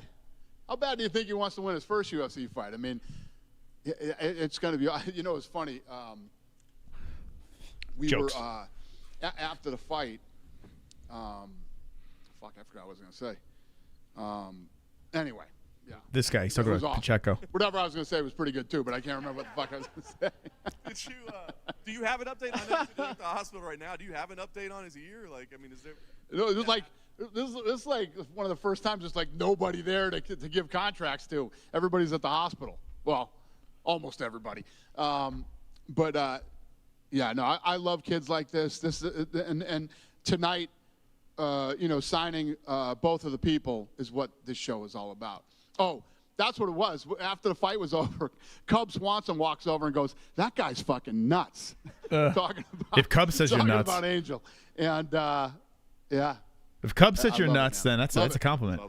One last thing on tonight. I know you didn't want to talk about the heavyweight fight, but you did mention the refereeing as well. The knees to the head of a grounded opponent have been a big thing lately, and the definition of grounded opponent. I guess what's your thoughts on? First of all, the referee. These guys are here to fight. He didn't make them fight for 2 rounds. These guys literally did the same shit for 2 rounds. And in the corner, the Brazilian kid's corner was telling him, "That's perfect. Do that again this round." And then going to the last round, he said, "You're 5 minutes away from winning this contract. Do the exact same thing." Apparently, that guy's never watched the show. Let's start there, number one. And number two, the ref never made them fight. Then as soon as the bullshit hand thing happens, now the ref jumps in and disqualifies the other guy for actually fighting. And that is a bullshit rule, which I believe has already been changed, but I don't know if the regs have been changed. You can't just lay your fingers down and say, if your hand is flat and your body weight is on your hand, yes, it would be the knee to a downed opponent. That tonight was not, you know, and I'm not going to play into whether the guy was really hurt or not. You know, we'll let the doctors figure that out. You got to just get rid of it. Get rid of that nonsense. Grounded opponent. Get rid of it. Get rid of it, Dana. Enough. Enough is enough, Dana. Just get rid of it. There's no sense having that shit anymore. The grounded opponent bullshit. Someone needs to stop this thing. Stop the insanity. But it was pretty miraculous how he got up as soon as the fight was stopped. And Uh-oh. Aljo's in the chat. Dana thinks he's Aljo'd. Contender Series was designed to find fighters. We're not looking for actors. That's a different show. Fair enough. Well, here's the thing, Dana. The guy can't be that stupid to say, let me take a disqualification and get a contract. He can't be that dumb. Like, I wish the reporter would follow up and say, hey, listen, but he knows he's not getting a contract by disqualification. Why would he even take the easy way out of a fight he's technically winning, even though it's a terrible fight? Why would he take the easy way out? He's not getting a contract. So why would he act there? It makes no sense. It makes no sense. We're not speaking logically here. You know, like whether he acted or not, that's regardless. It doesn't make sense why he would do that. Come on, John Morgan. Ask him. Fair enough. A couple outside tonight. You've been breaking a lot of news lately. We know we have Prochazka and Pereira for the light heavyweight title. I guess, first, how excited are you about that fight? Because I think people really are. But also to maybe get some stability back to that division that's been so weird as of late. Yeah, I mean, that whole weekend, first of all, the card is – all these cards now, where you know, it's the end of the year is coming, and every year at the end of the year, these cards start getting filled up with lots of fun fights. And then that weekend in New York, they announced Callum Walsh. So we got Callum Walsh fighting. I can't remember the kid's name is Ismael Villarreal. Ismael Villarreal. He's 13-1. He's from the Bronx. One of the many things I love about Callum is this kid fights real people, man. That's going to be in the in the small arena on Thursday night. Bill Burr is Friday night at MSG, and we're Saturday night at MSG. So it's like a fun weekend that weekend for MSG. So I'm looking forward to it.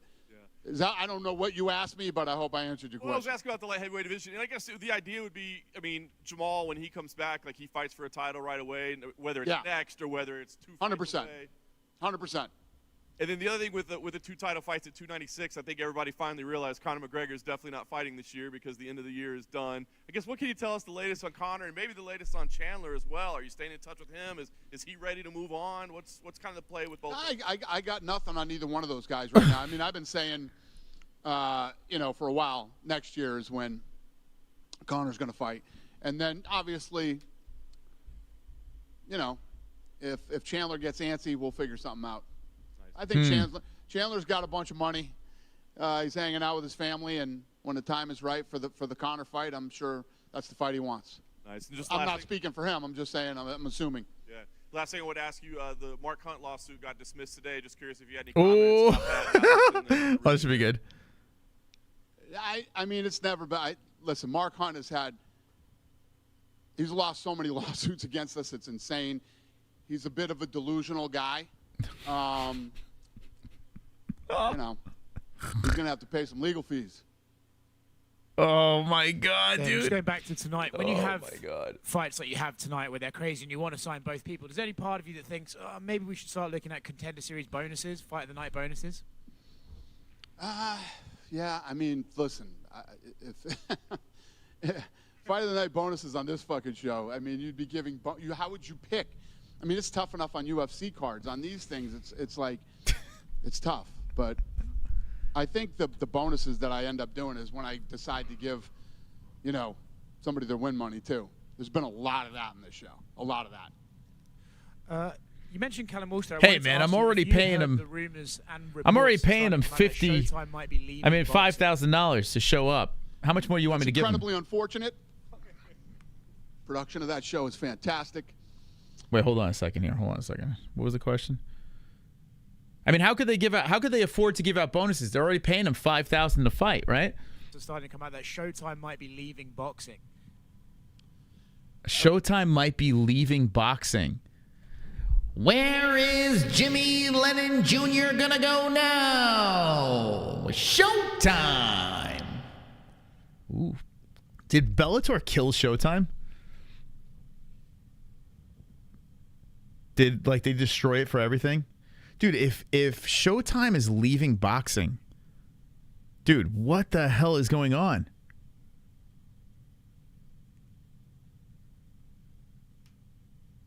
God, Dana's going to gloat. He's going to gloat. Oh, That's incredibly unfortunate. Production of that show is fantastic. The guy who runs Showtime Boxing is a great human being. Unfortunate to hear this. Fuck Espinoza. And it's about time that shitty product is off the air.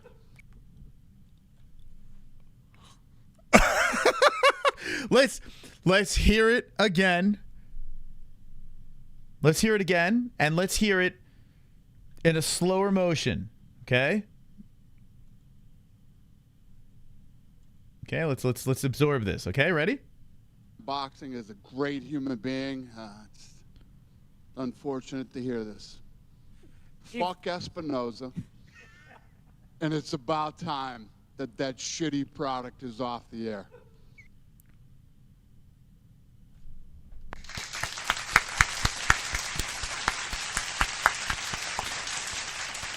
Ladies and gentlemen, the UFC is just catching dubs. And I'm kind of getting chills. When we started the channel and I was running around saying UFC is going to be bigger than boxing, UFC is going to do this, UFC is going to do that, and everyone was like, no, it's not going to happen. Yo, Showtime is folding? Fucking hell, man. I mean, I don't know if they're folding, but they're getting out of bed with boxing. That's crazy, man. That's crazy. You're sad to see it go, I see. Does feel then... Showtime had Strikeforce. Fun fact. You guys remember Strikeforce? That was on Showtime. That was great. Strikeforce was phenomenal. Strikeforce is nowhere to be found. UFC literally just destroyed everyone. Think about it. When you think Showtime, like boxing especially, it goes hand in hand. And I know people go, well, there's streaming services and there's this and that. Yo, Showtime was a staple for combat sports. The UFC just fucking destroyed them. Like, it's crazy, man. Craziness. That there might be a gap in the market in boxing, and what's that? It sounds like there could be a gap in the market then for boxing, and maybe if some companies have just formed a new company, there could be a big juggernaut that could start a new boxing promotion or boxing show. You never know. Sounds good to me. Could you imagine if Dana White, because he was supposed to start Zuffa boxing, right? And it sounds like from that response, Dana White most likely will start a boxing promotion and then take out boxing. like I could totally see. I could see Dana White starting a boxing promotion and it being massive, and then be like, and then just folding it, or selling it for $1 gazillion and not giving a fuck about it anymore. Like, could you imagine if Dana takes over boxing and the UFC? Like, he's just the fucking guy. This guy is, he's a madman. Yeah, Dana's a madman. Dude, that was literally what I was about to say. He's a fucking madman. Oh my God, dude. And he started as a boxing fan, right? Dana White started this whole thing. He was a boxing fan. He's still a big fan of boxing, right? But could you imagine he takes it over? Craziness. Boxers make more than MMA fighters. Yeah, but here's the thing. That's not going to work if you're not getting the numbers, right? It's not going to work. You can't be paying these guys this. So they're literally draining their pockets, paying these guys, making astronomical numbers, and their Showtime has folded. Think about this. If the numbers aren't following those numbers that boxers are making, poof, it's gone. And if you've only noticed this, I understand UFC fighters aren't making as much as boxers.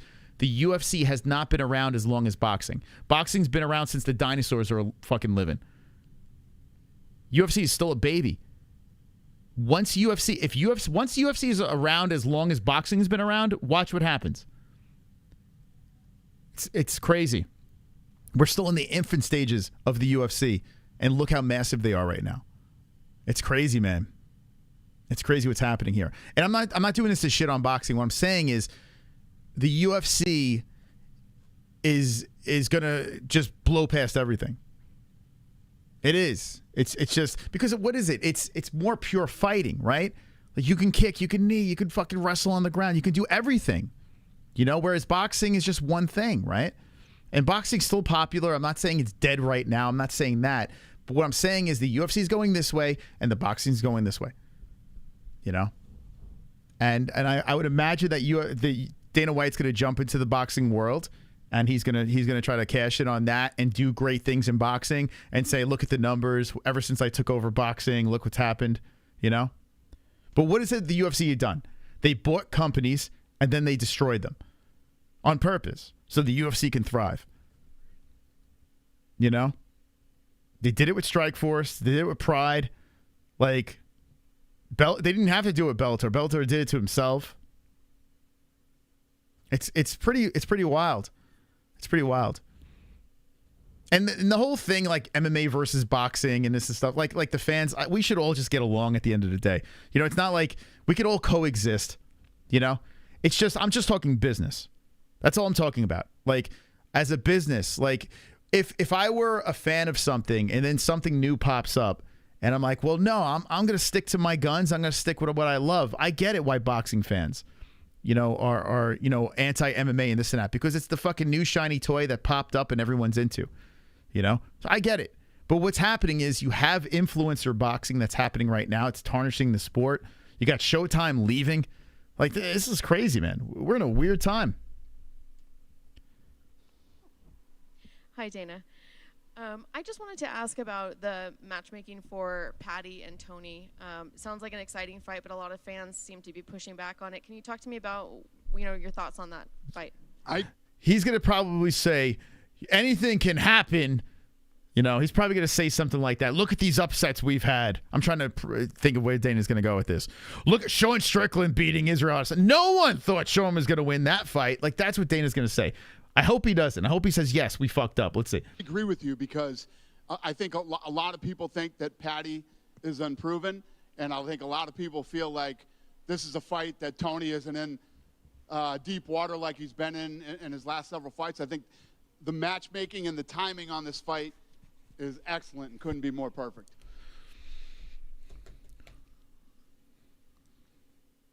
You don't believe that. Yeah, for Patty Pimblett, perfect. For Tony? The matchmaking is perfect? Dana, does anyone in the chat believe that? He's a promoter. We'll let it slide. You're putting Tony out to die. You're killing Tony Ferguson. In MGM, Las Vegas, you are killing El Kakui. The man's been dead. How many times? You're digging him. He's dead. He's buried. Why are we digging him back up and killing him again? Tony wins this fight. Someone time out Wiz. No, don't time him out. Tony's not winning that fight.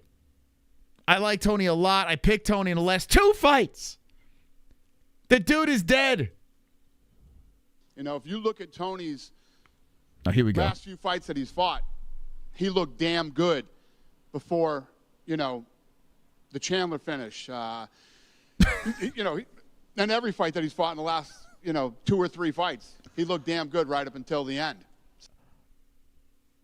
Damn good? Damn good. So it's a fun, interesting fight with 2 fun and interesting characters. Yeah, I think the press conference for that will be interesting as well. Bro. I agree. I know we already talked about... Now listen, before he got kicked in the face and died, and his face turned into a fucking chicken nugget, I was very pro Tony, and I was like, yo, Tony was winning that fight. I was dying on that thing, on a hill. I was dying on it, baby. I was on there singing Tony's praises. It's like, Tony looked good if he didn't get caught. But what I saw in that Bobby Green fight, the Tony Ferguson I saw there. And wasn't there like a foul and then the momentum changed and this and that? Let's be serious here. Tony Ferguson looked so bad in that fight. We know what Patty's going to do to him. Patty is going to fucking melt him. He's going to fucking destroy him. And Patty gets hit. Patty's sloppy. Patty's not great. But Patty's style is tailor-made for an aging, crippled. He could barely even walk, Tony Ferguson. He can't even walk. Let alone breakdance. That's not happening. The dude walking up to a face-off, he's walking like that old man that's on the fucking buffet line, going for seconds. Did you try the fucking eggs? Did you try the sausage? It's pretty good. I'm going to have another plate. He looks like he's eating a free buffet. Tony Ferguson. This is elderly abuse, man. This is Biden Ferguson. Yeah, he's like Joe Biden out there. Like, dude, what are we doing? He's going to kill him. Patty's going to kill him.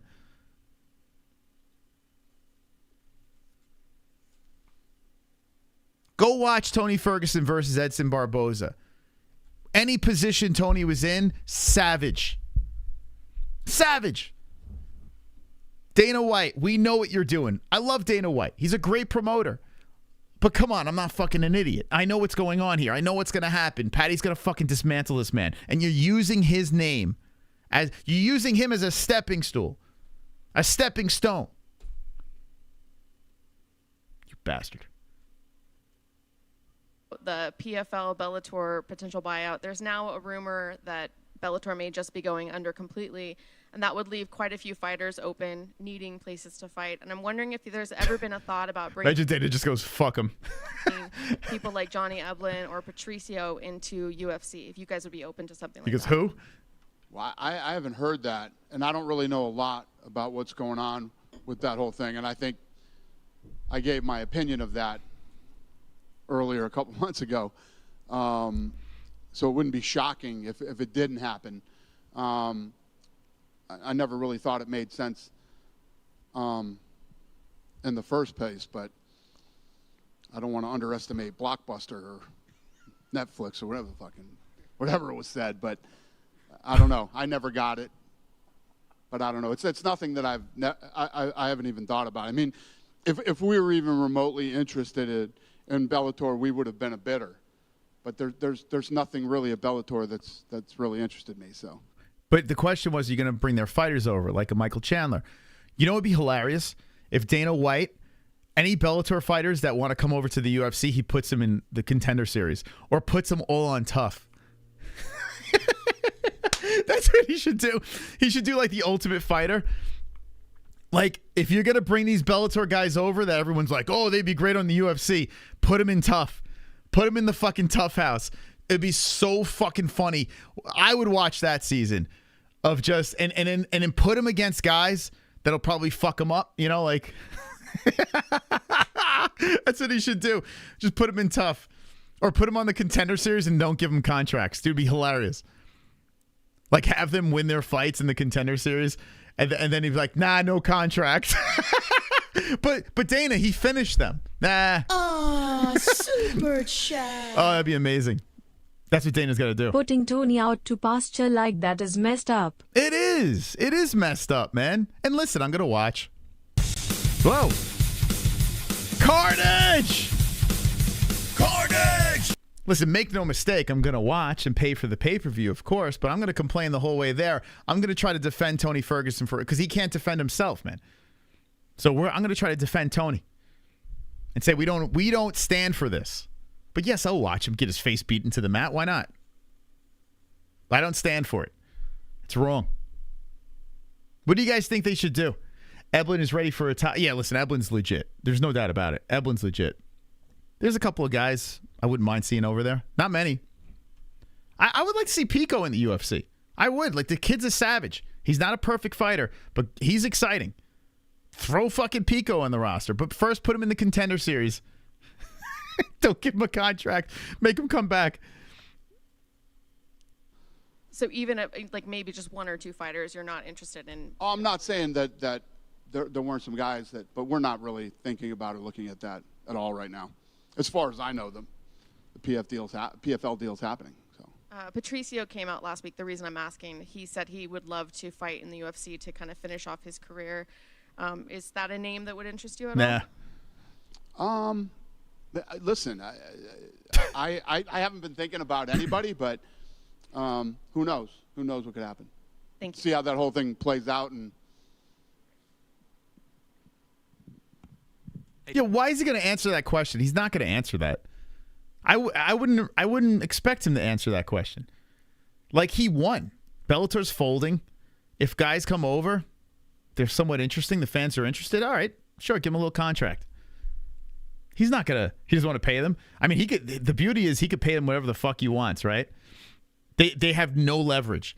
Bellator fighters, like top tier Bellator fighters, which is not only a handful, but the top fighters like have zero leverage. And it kind of sucks. I kind of feel bad for those guys because we have friends that fight in Bellator.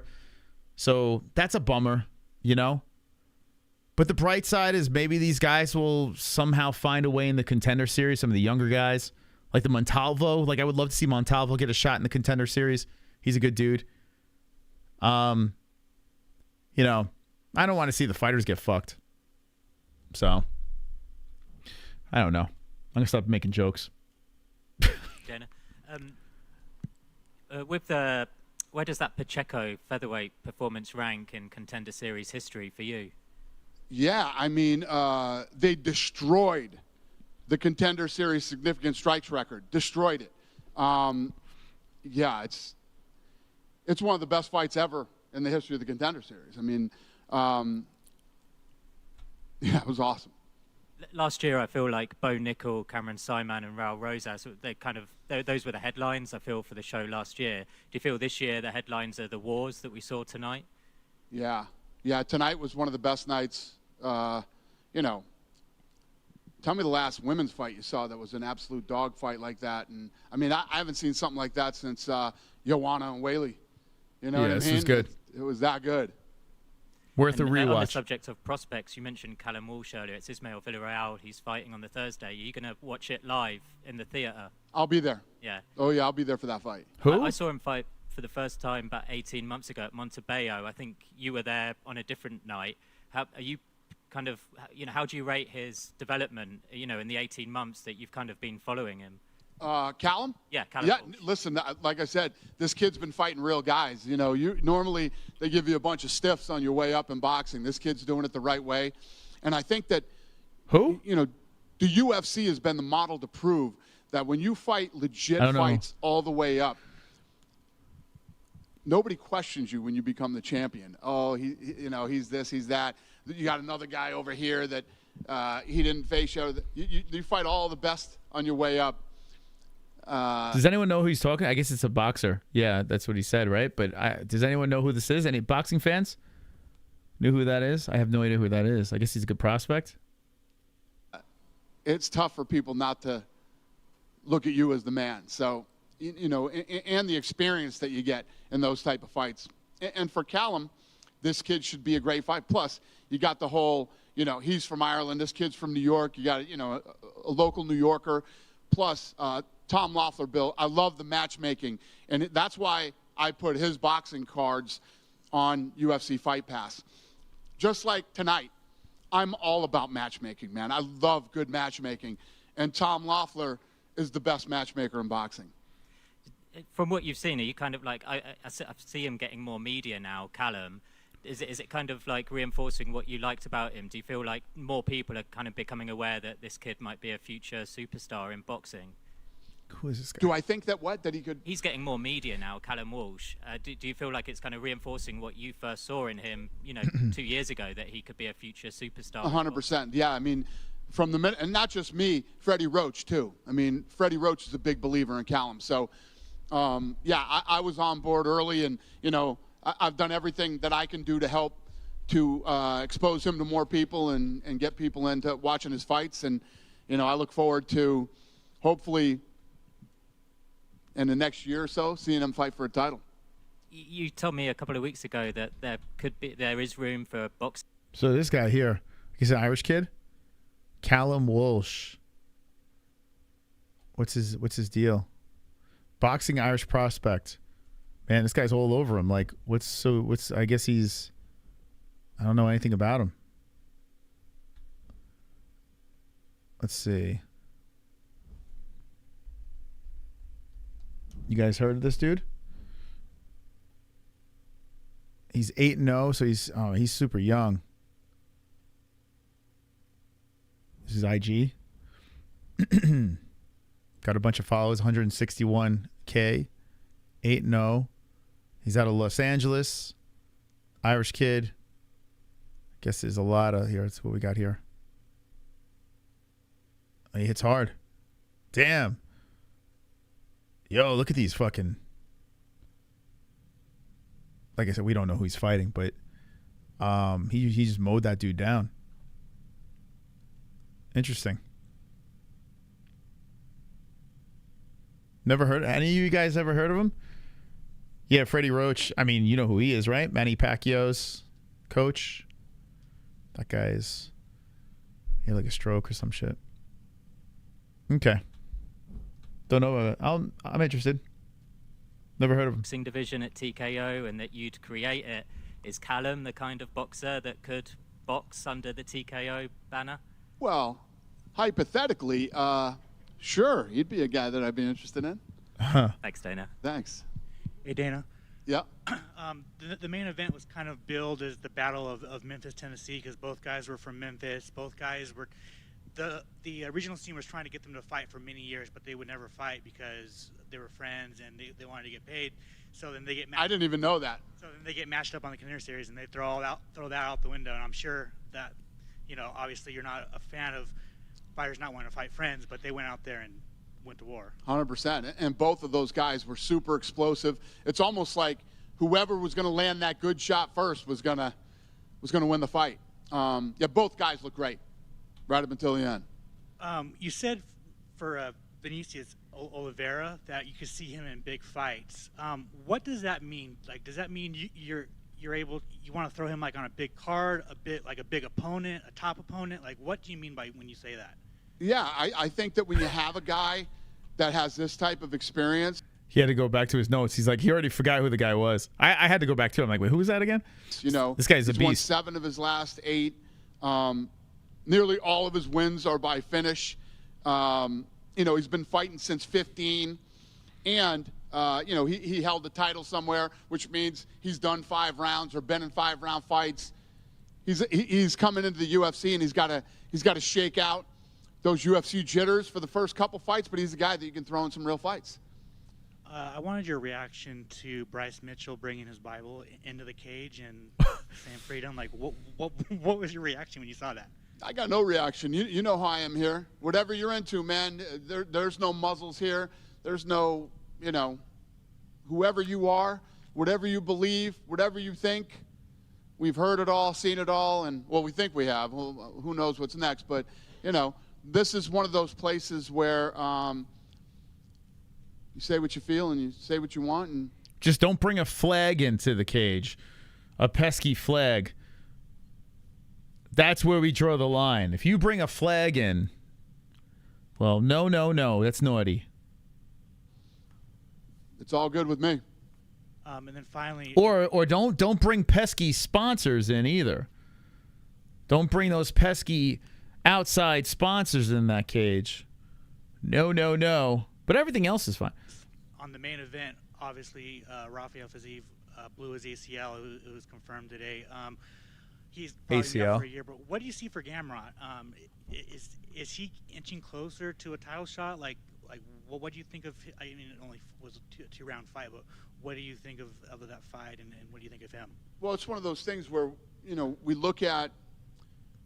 What would be a good example right now? I guess the welterweight division would be a good example. Like we're in matchmaking, and like literally the whole division in the top 15 have fights. One of the things that we talked about last week in matchmaking was now extending our rankings down to 20. Oh, wow. Instead of 15. That's interesting. So being a ranked fighter 20, huh? I kind of like that. Especially lightweight. I mean, dude, it's endless.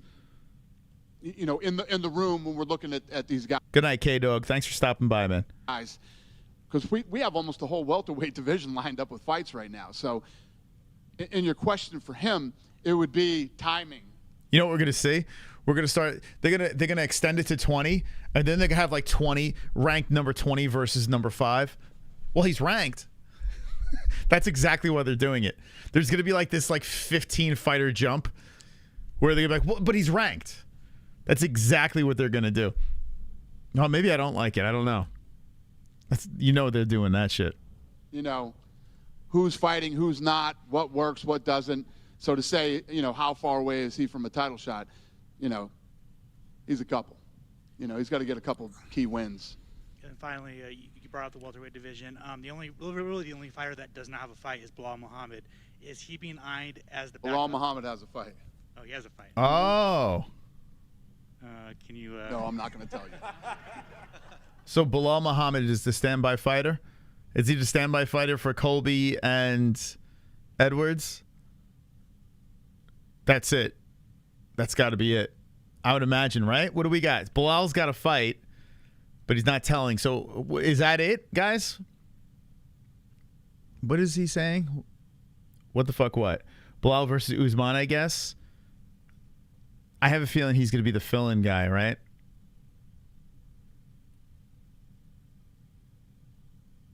You think Usman? 2 Ali Abdelaziz guys going at it? Maybe, but I don't know. They're both Ali guys. I'm gonna say he's on standby for Colby Leon. That's all I'm gonna guess. Is it Kamaru Usman? Bilal has a fight, and we'll announce it soon. No, maybe not. Yep. Over here. All right, maybe it's Usman. Yeah, maybe it might be then. So, let's look. We're dragging this Dana White thing out, but we got to get to the bottom of this. Let me take a look. It could be Usman. I would say it's unlikely because they are under Ali Abdelaziz. He doesn't like his boys fighting each other. But you never know. Money talks. Let's see. Where is Bilal at? Man, Bilal's at 3, so he can't go too far down. You know what? Shit.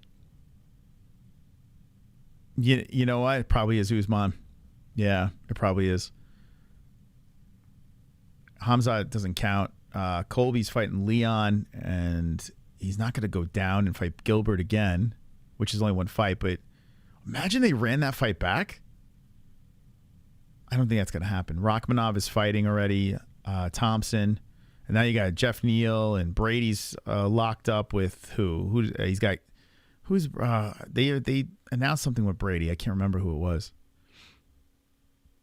It's probably Usman.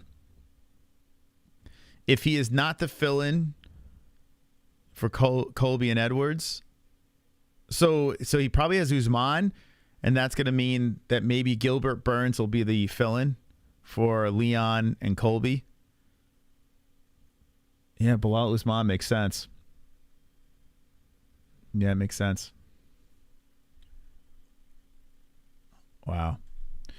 Let's see. How did Barlow got the win? Yeah, Barlow got the win. He got the finish in the first round. Contract. Beautiful stuff, man. Danny Barlow. Yeah, he looks good. He looks really good. Dana was very high on him. But you mentioned Mick going up to you after the flyweight fight, saying that it would be crazy if we don't sign both of them. Has there ever been a fighter who won their fight on the show and maybe you weren't really a fan of them at first, but maybe Mick, Hunter, Sean convinced you to sign them? No, it just happened recently. The girl that DC said, oh, she should have been signed. We turned right around and signed her, and she fought in the UFC, and she won.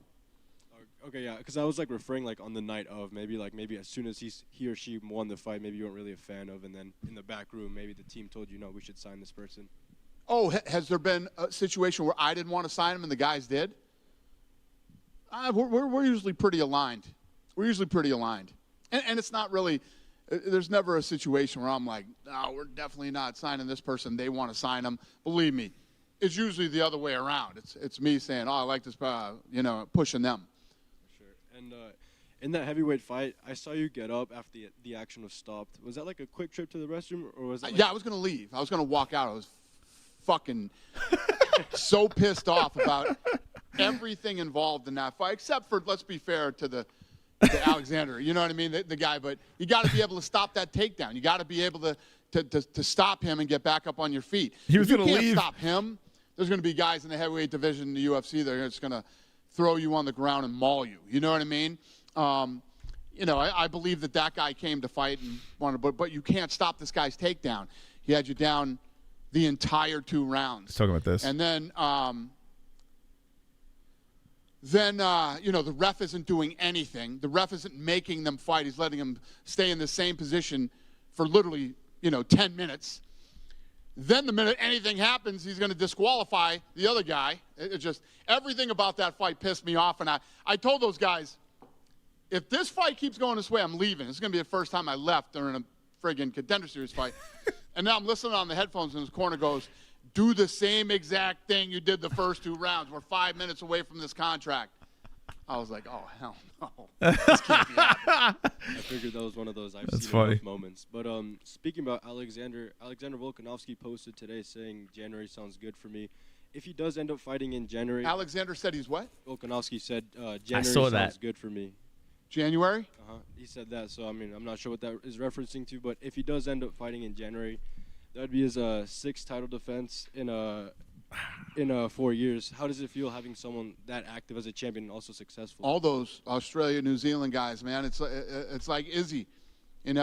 These guys made differently. love to fight, love to defend, and apparently love to make money. And love dogs. So, I like it. That's just Izzy. I like it a lot. Dana, since you mentioned Izzy, he did an interview for his YouTube channel. My name is above you, but doesn't. What? It's not below me. What do you mean? It's not below me. Oh, it's not showing up in this? Probably because of the YouTube filter, if I had to guess. Let me see. I'm going to put on top chat. Wow, dude. Yo. So let me just say this to this name over here. Let me not say it out loud. Dude, top chat, all your comments are filtered because of your name. Dude, that's craziness. So if anyone is in the chat that has their live chat on top chat, they're not going to see any of this guy's comments because of his name. You might want to change that name. You might want to think about changing that name to something. Dude, that's craziness. I just put it on top chat. No one sees your comments. So there's probably half of our community like, who the hell is he talking to? Yeah. So anytime you go into a chat room, no one's going to see you on top chat. Yeah. Yeah, by me even showing your name on screen is probably hurting us here. Who cares?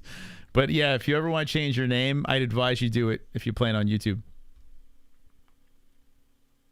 About his loss to Sean Strickland. Then it came out that he was pulled over for a drunk driving charge before that. I don't know what your thoughts on that. Did you think it affected the fight, that whole thing maybe weighing on his psyche going into the fight? And I guess your thoughts on Izzy right now. Yeah, no, I think that bad decisions, man. You know you what thought I mean? I was losing it all no stream? matter how many drinks. I'm reading comments from a guy that doesn't exist. Yeah, you got to take it off top chat, put it on live chat. So this graphic we hear, like these are chat on screen is top chat. Unfortunately, we don't have this fun for live chat. I wish they did. But I see live chat. I'm looking at live chat. I mean, yeah, but it does. They're going to bury you on YouTube, so you're going to be completely censored. So a lot of people aren't even going to see your comments. So I don't know, man. You know, I'm all about freedom of speech, but unfortunately on this platform, we have something that might drop soon where we're gonna do something on another platform. Not entirely, but like one night out of the week, we might stream on another platform. A company reached out to us that's completely uncensored. So, yeah, if that comes, if we see this, then we'll let you guys know. It's not Rumble. No, it's not Rumble. I don't like Rumble. I don't. We have content on there. It's redistributing our stuff, but I don't like it. I'd probably rather go to Kick. Yeah, I'd rather go to Kick. And I spoke to this. It's another platform you probably never even heard of. But they're looking to make us like one of their flagship like creators over there. It's just the money's got to be right though, So we might do an experiment early and see. But the guy's really cool, and he brought up Kick. Like we spoke about Kick, and he made a good point. He said a lot of people that are going over to Kick are just lowlifes, and I was like, you're right. Now I'm thinking about it. Like you look at all the guys, they're degenerates, like that do IP2 streaming and IRL streaming out there, and they're just cunts, So he's like, if you look at those guys, it's just housing those people, It is Pornhub, yes, it is. But we're gonna try it out and see. I don't know if we can't come to an agreement, then I won't do it. But we'll see.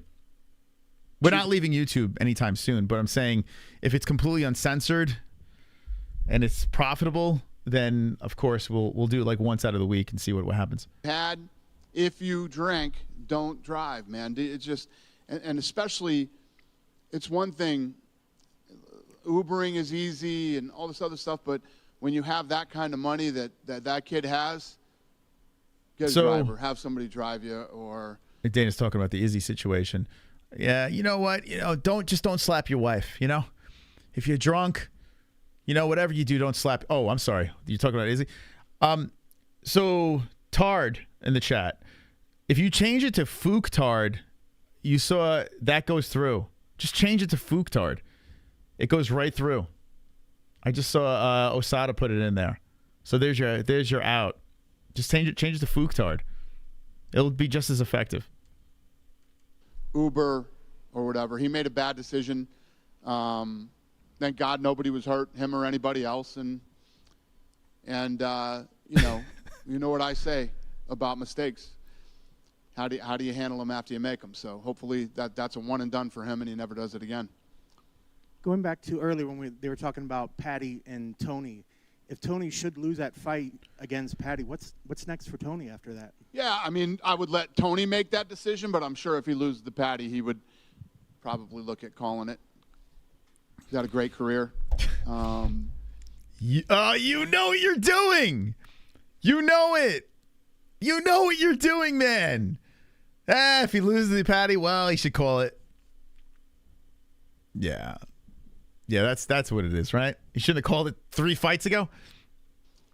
Done a lot of things. You know what he's doing. Fucking hell, man. Had a lot of big fights and probably be a wrap for him. I wish a reporter, they probably lose media credentials, but I wish a reporter, like Dana's, he's pretty straightforward, right? I wish a reporter was like, Dana, let's be honest here. Don't you think it's beyond his like he's done now? Like he's literally, dude, he's literally a kamikaze plane right now. Tony Ferguson is literally, he's flying into the world trade. Like there is no way around this. He's literally on a crash course to kill himself. Like they're literally, oh my God. Anyway. Hopefully. I hope I'm eating my words. I hope Tony Ferguson wins, and then we look back at these streams, and you're like, well, you were wrong about that. I would love to be wrong about this, but I'm pretty positive I'm right. And last for me, Stephen Thompson came out recently, I think it was on the Weidman podcast, and said that he was going to get his pay from the last fight for fighting Shavkat. Can you confirm that? Is that true? What's the question? That Stephen Thompson was going to get his pay for the last fight that he didn't fight because of the weight miss, because he's fighting Shavkat, so he's almost going to get double pay on this next fight. I think I'm saying that right. Is that okay? That's what he said on the... Okay. That's what he said. It must be true. Oh, you got to love this dude, man. You got to love him, man. Oh, he's such a fucking troll, man. He's such a troll. That's what I'm saying. Like, no matter how many stupid things he says, or not stupid, he's saying things because he believes a lot of his fans are dumb.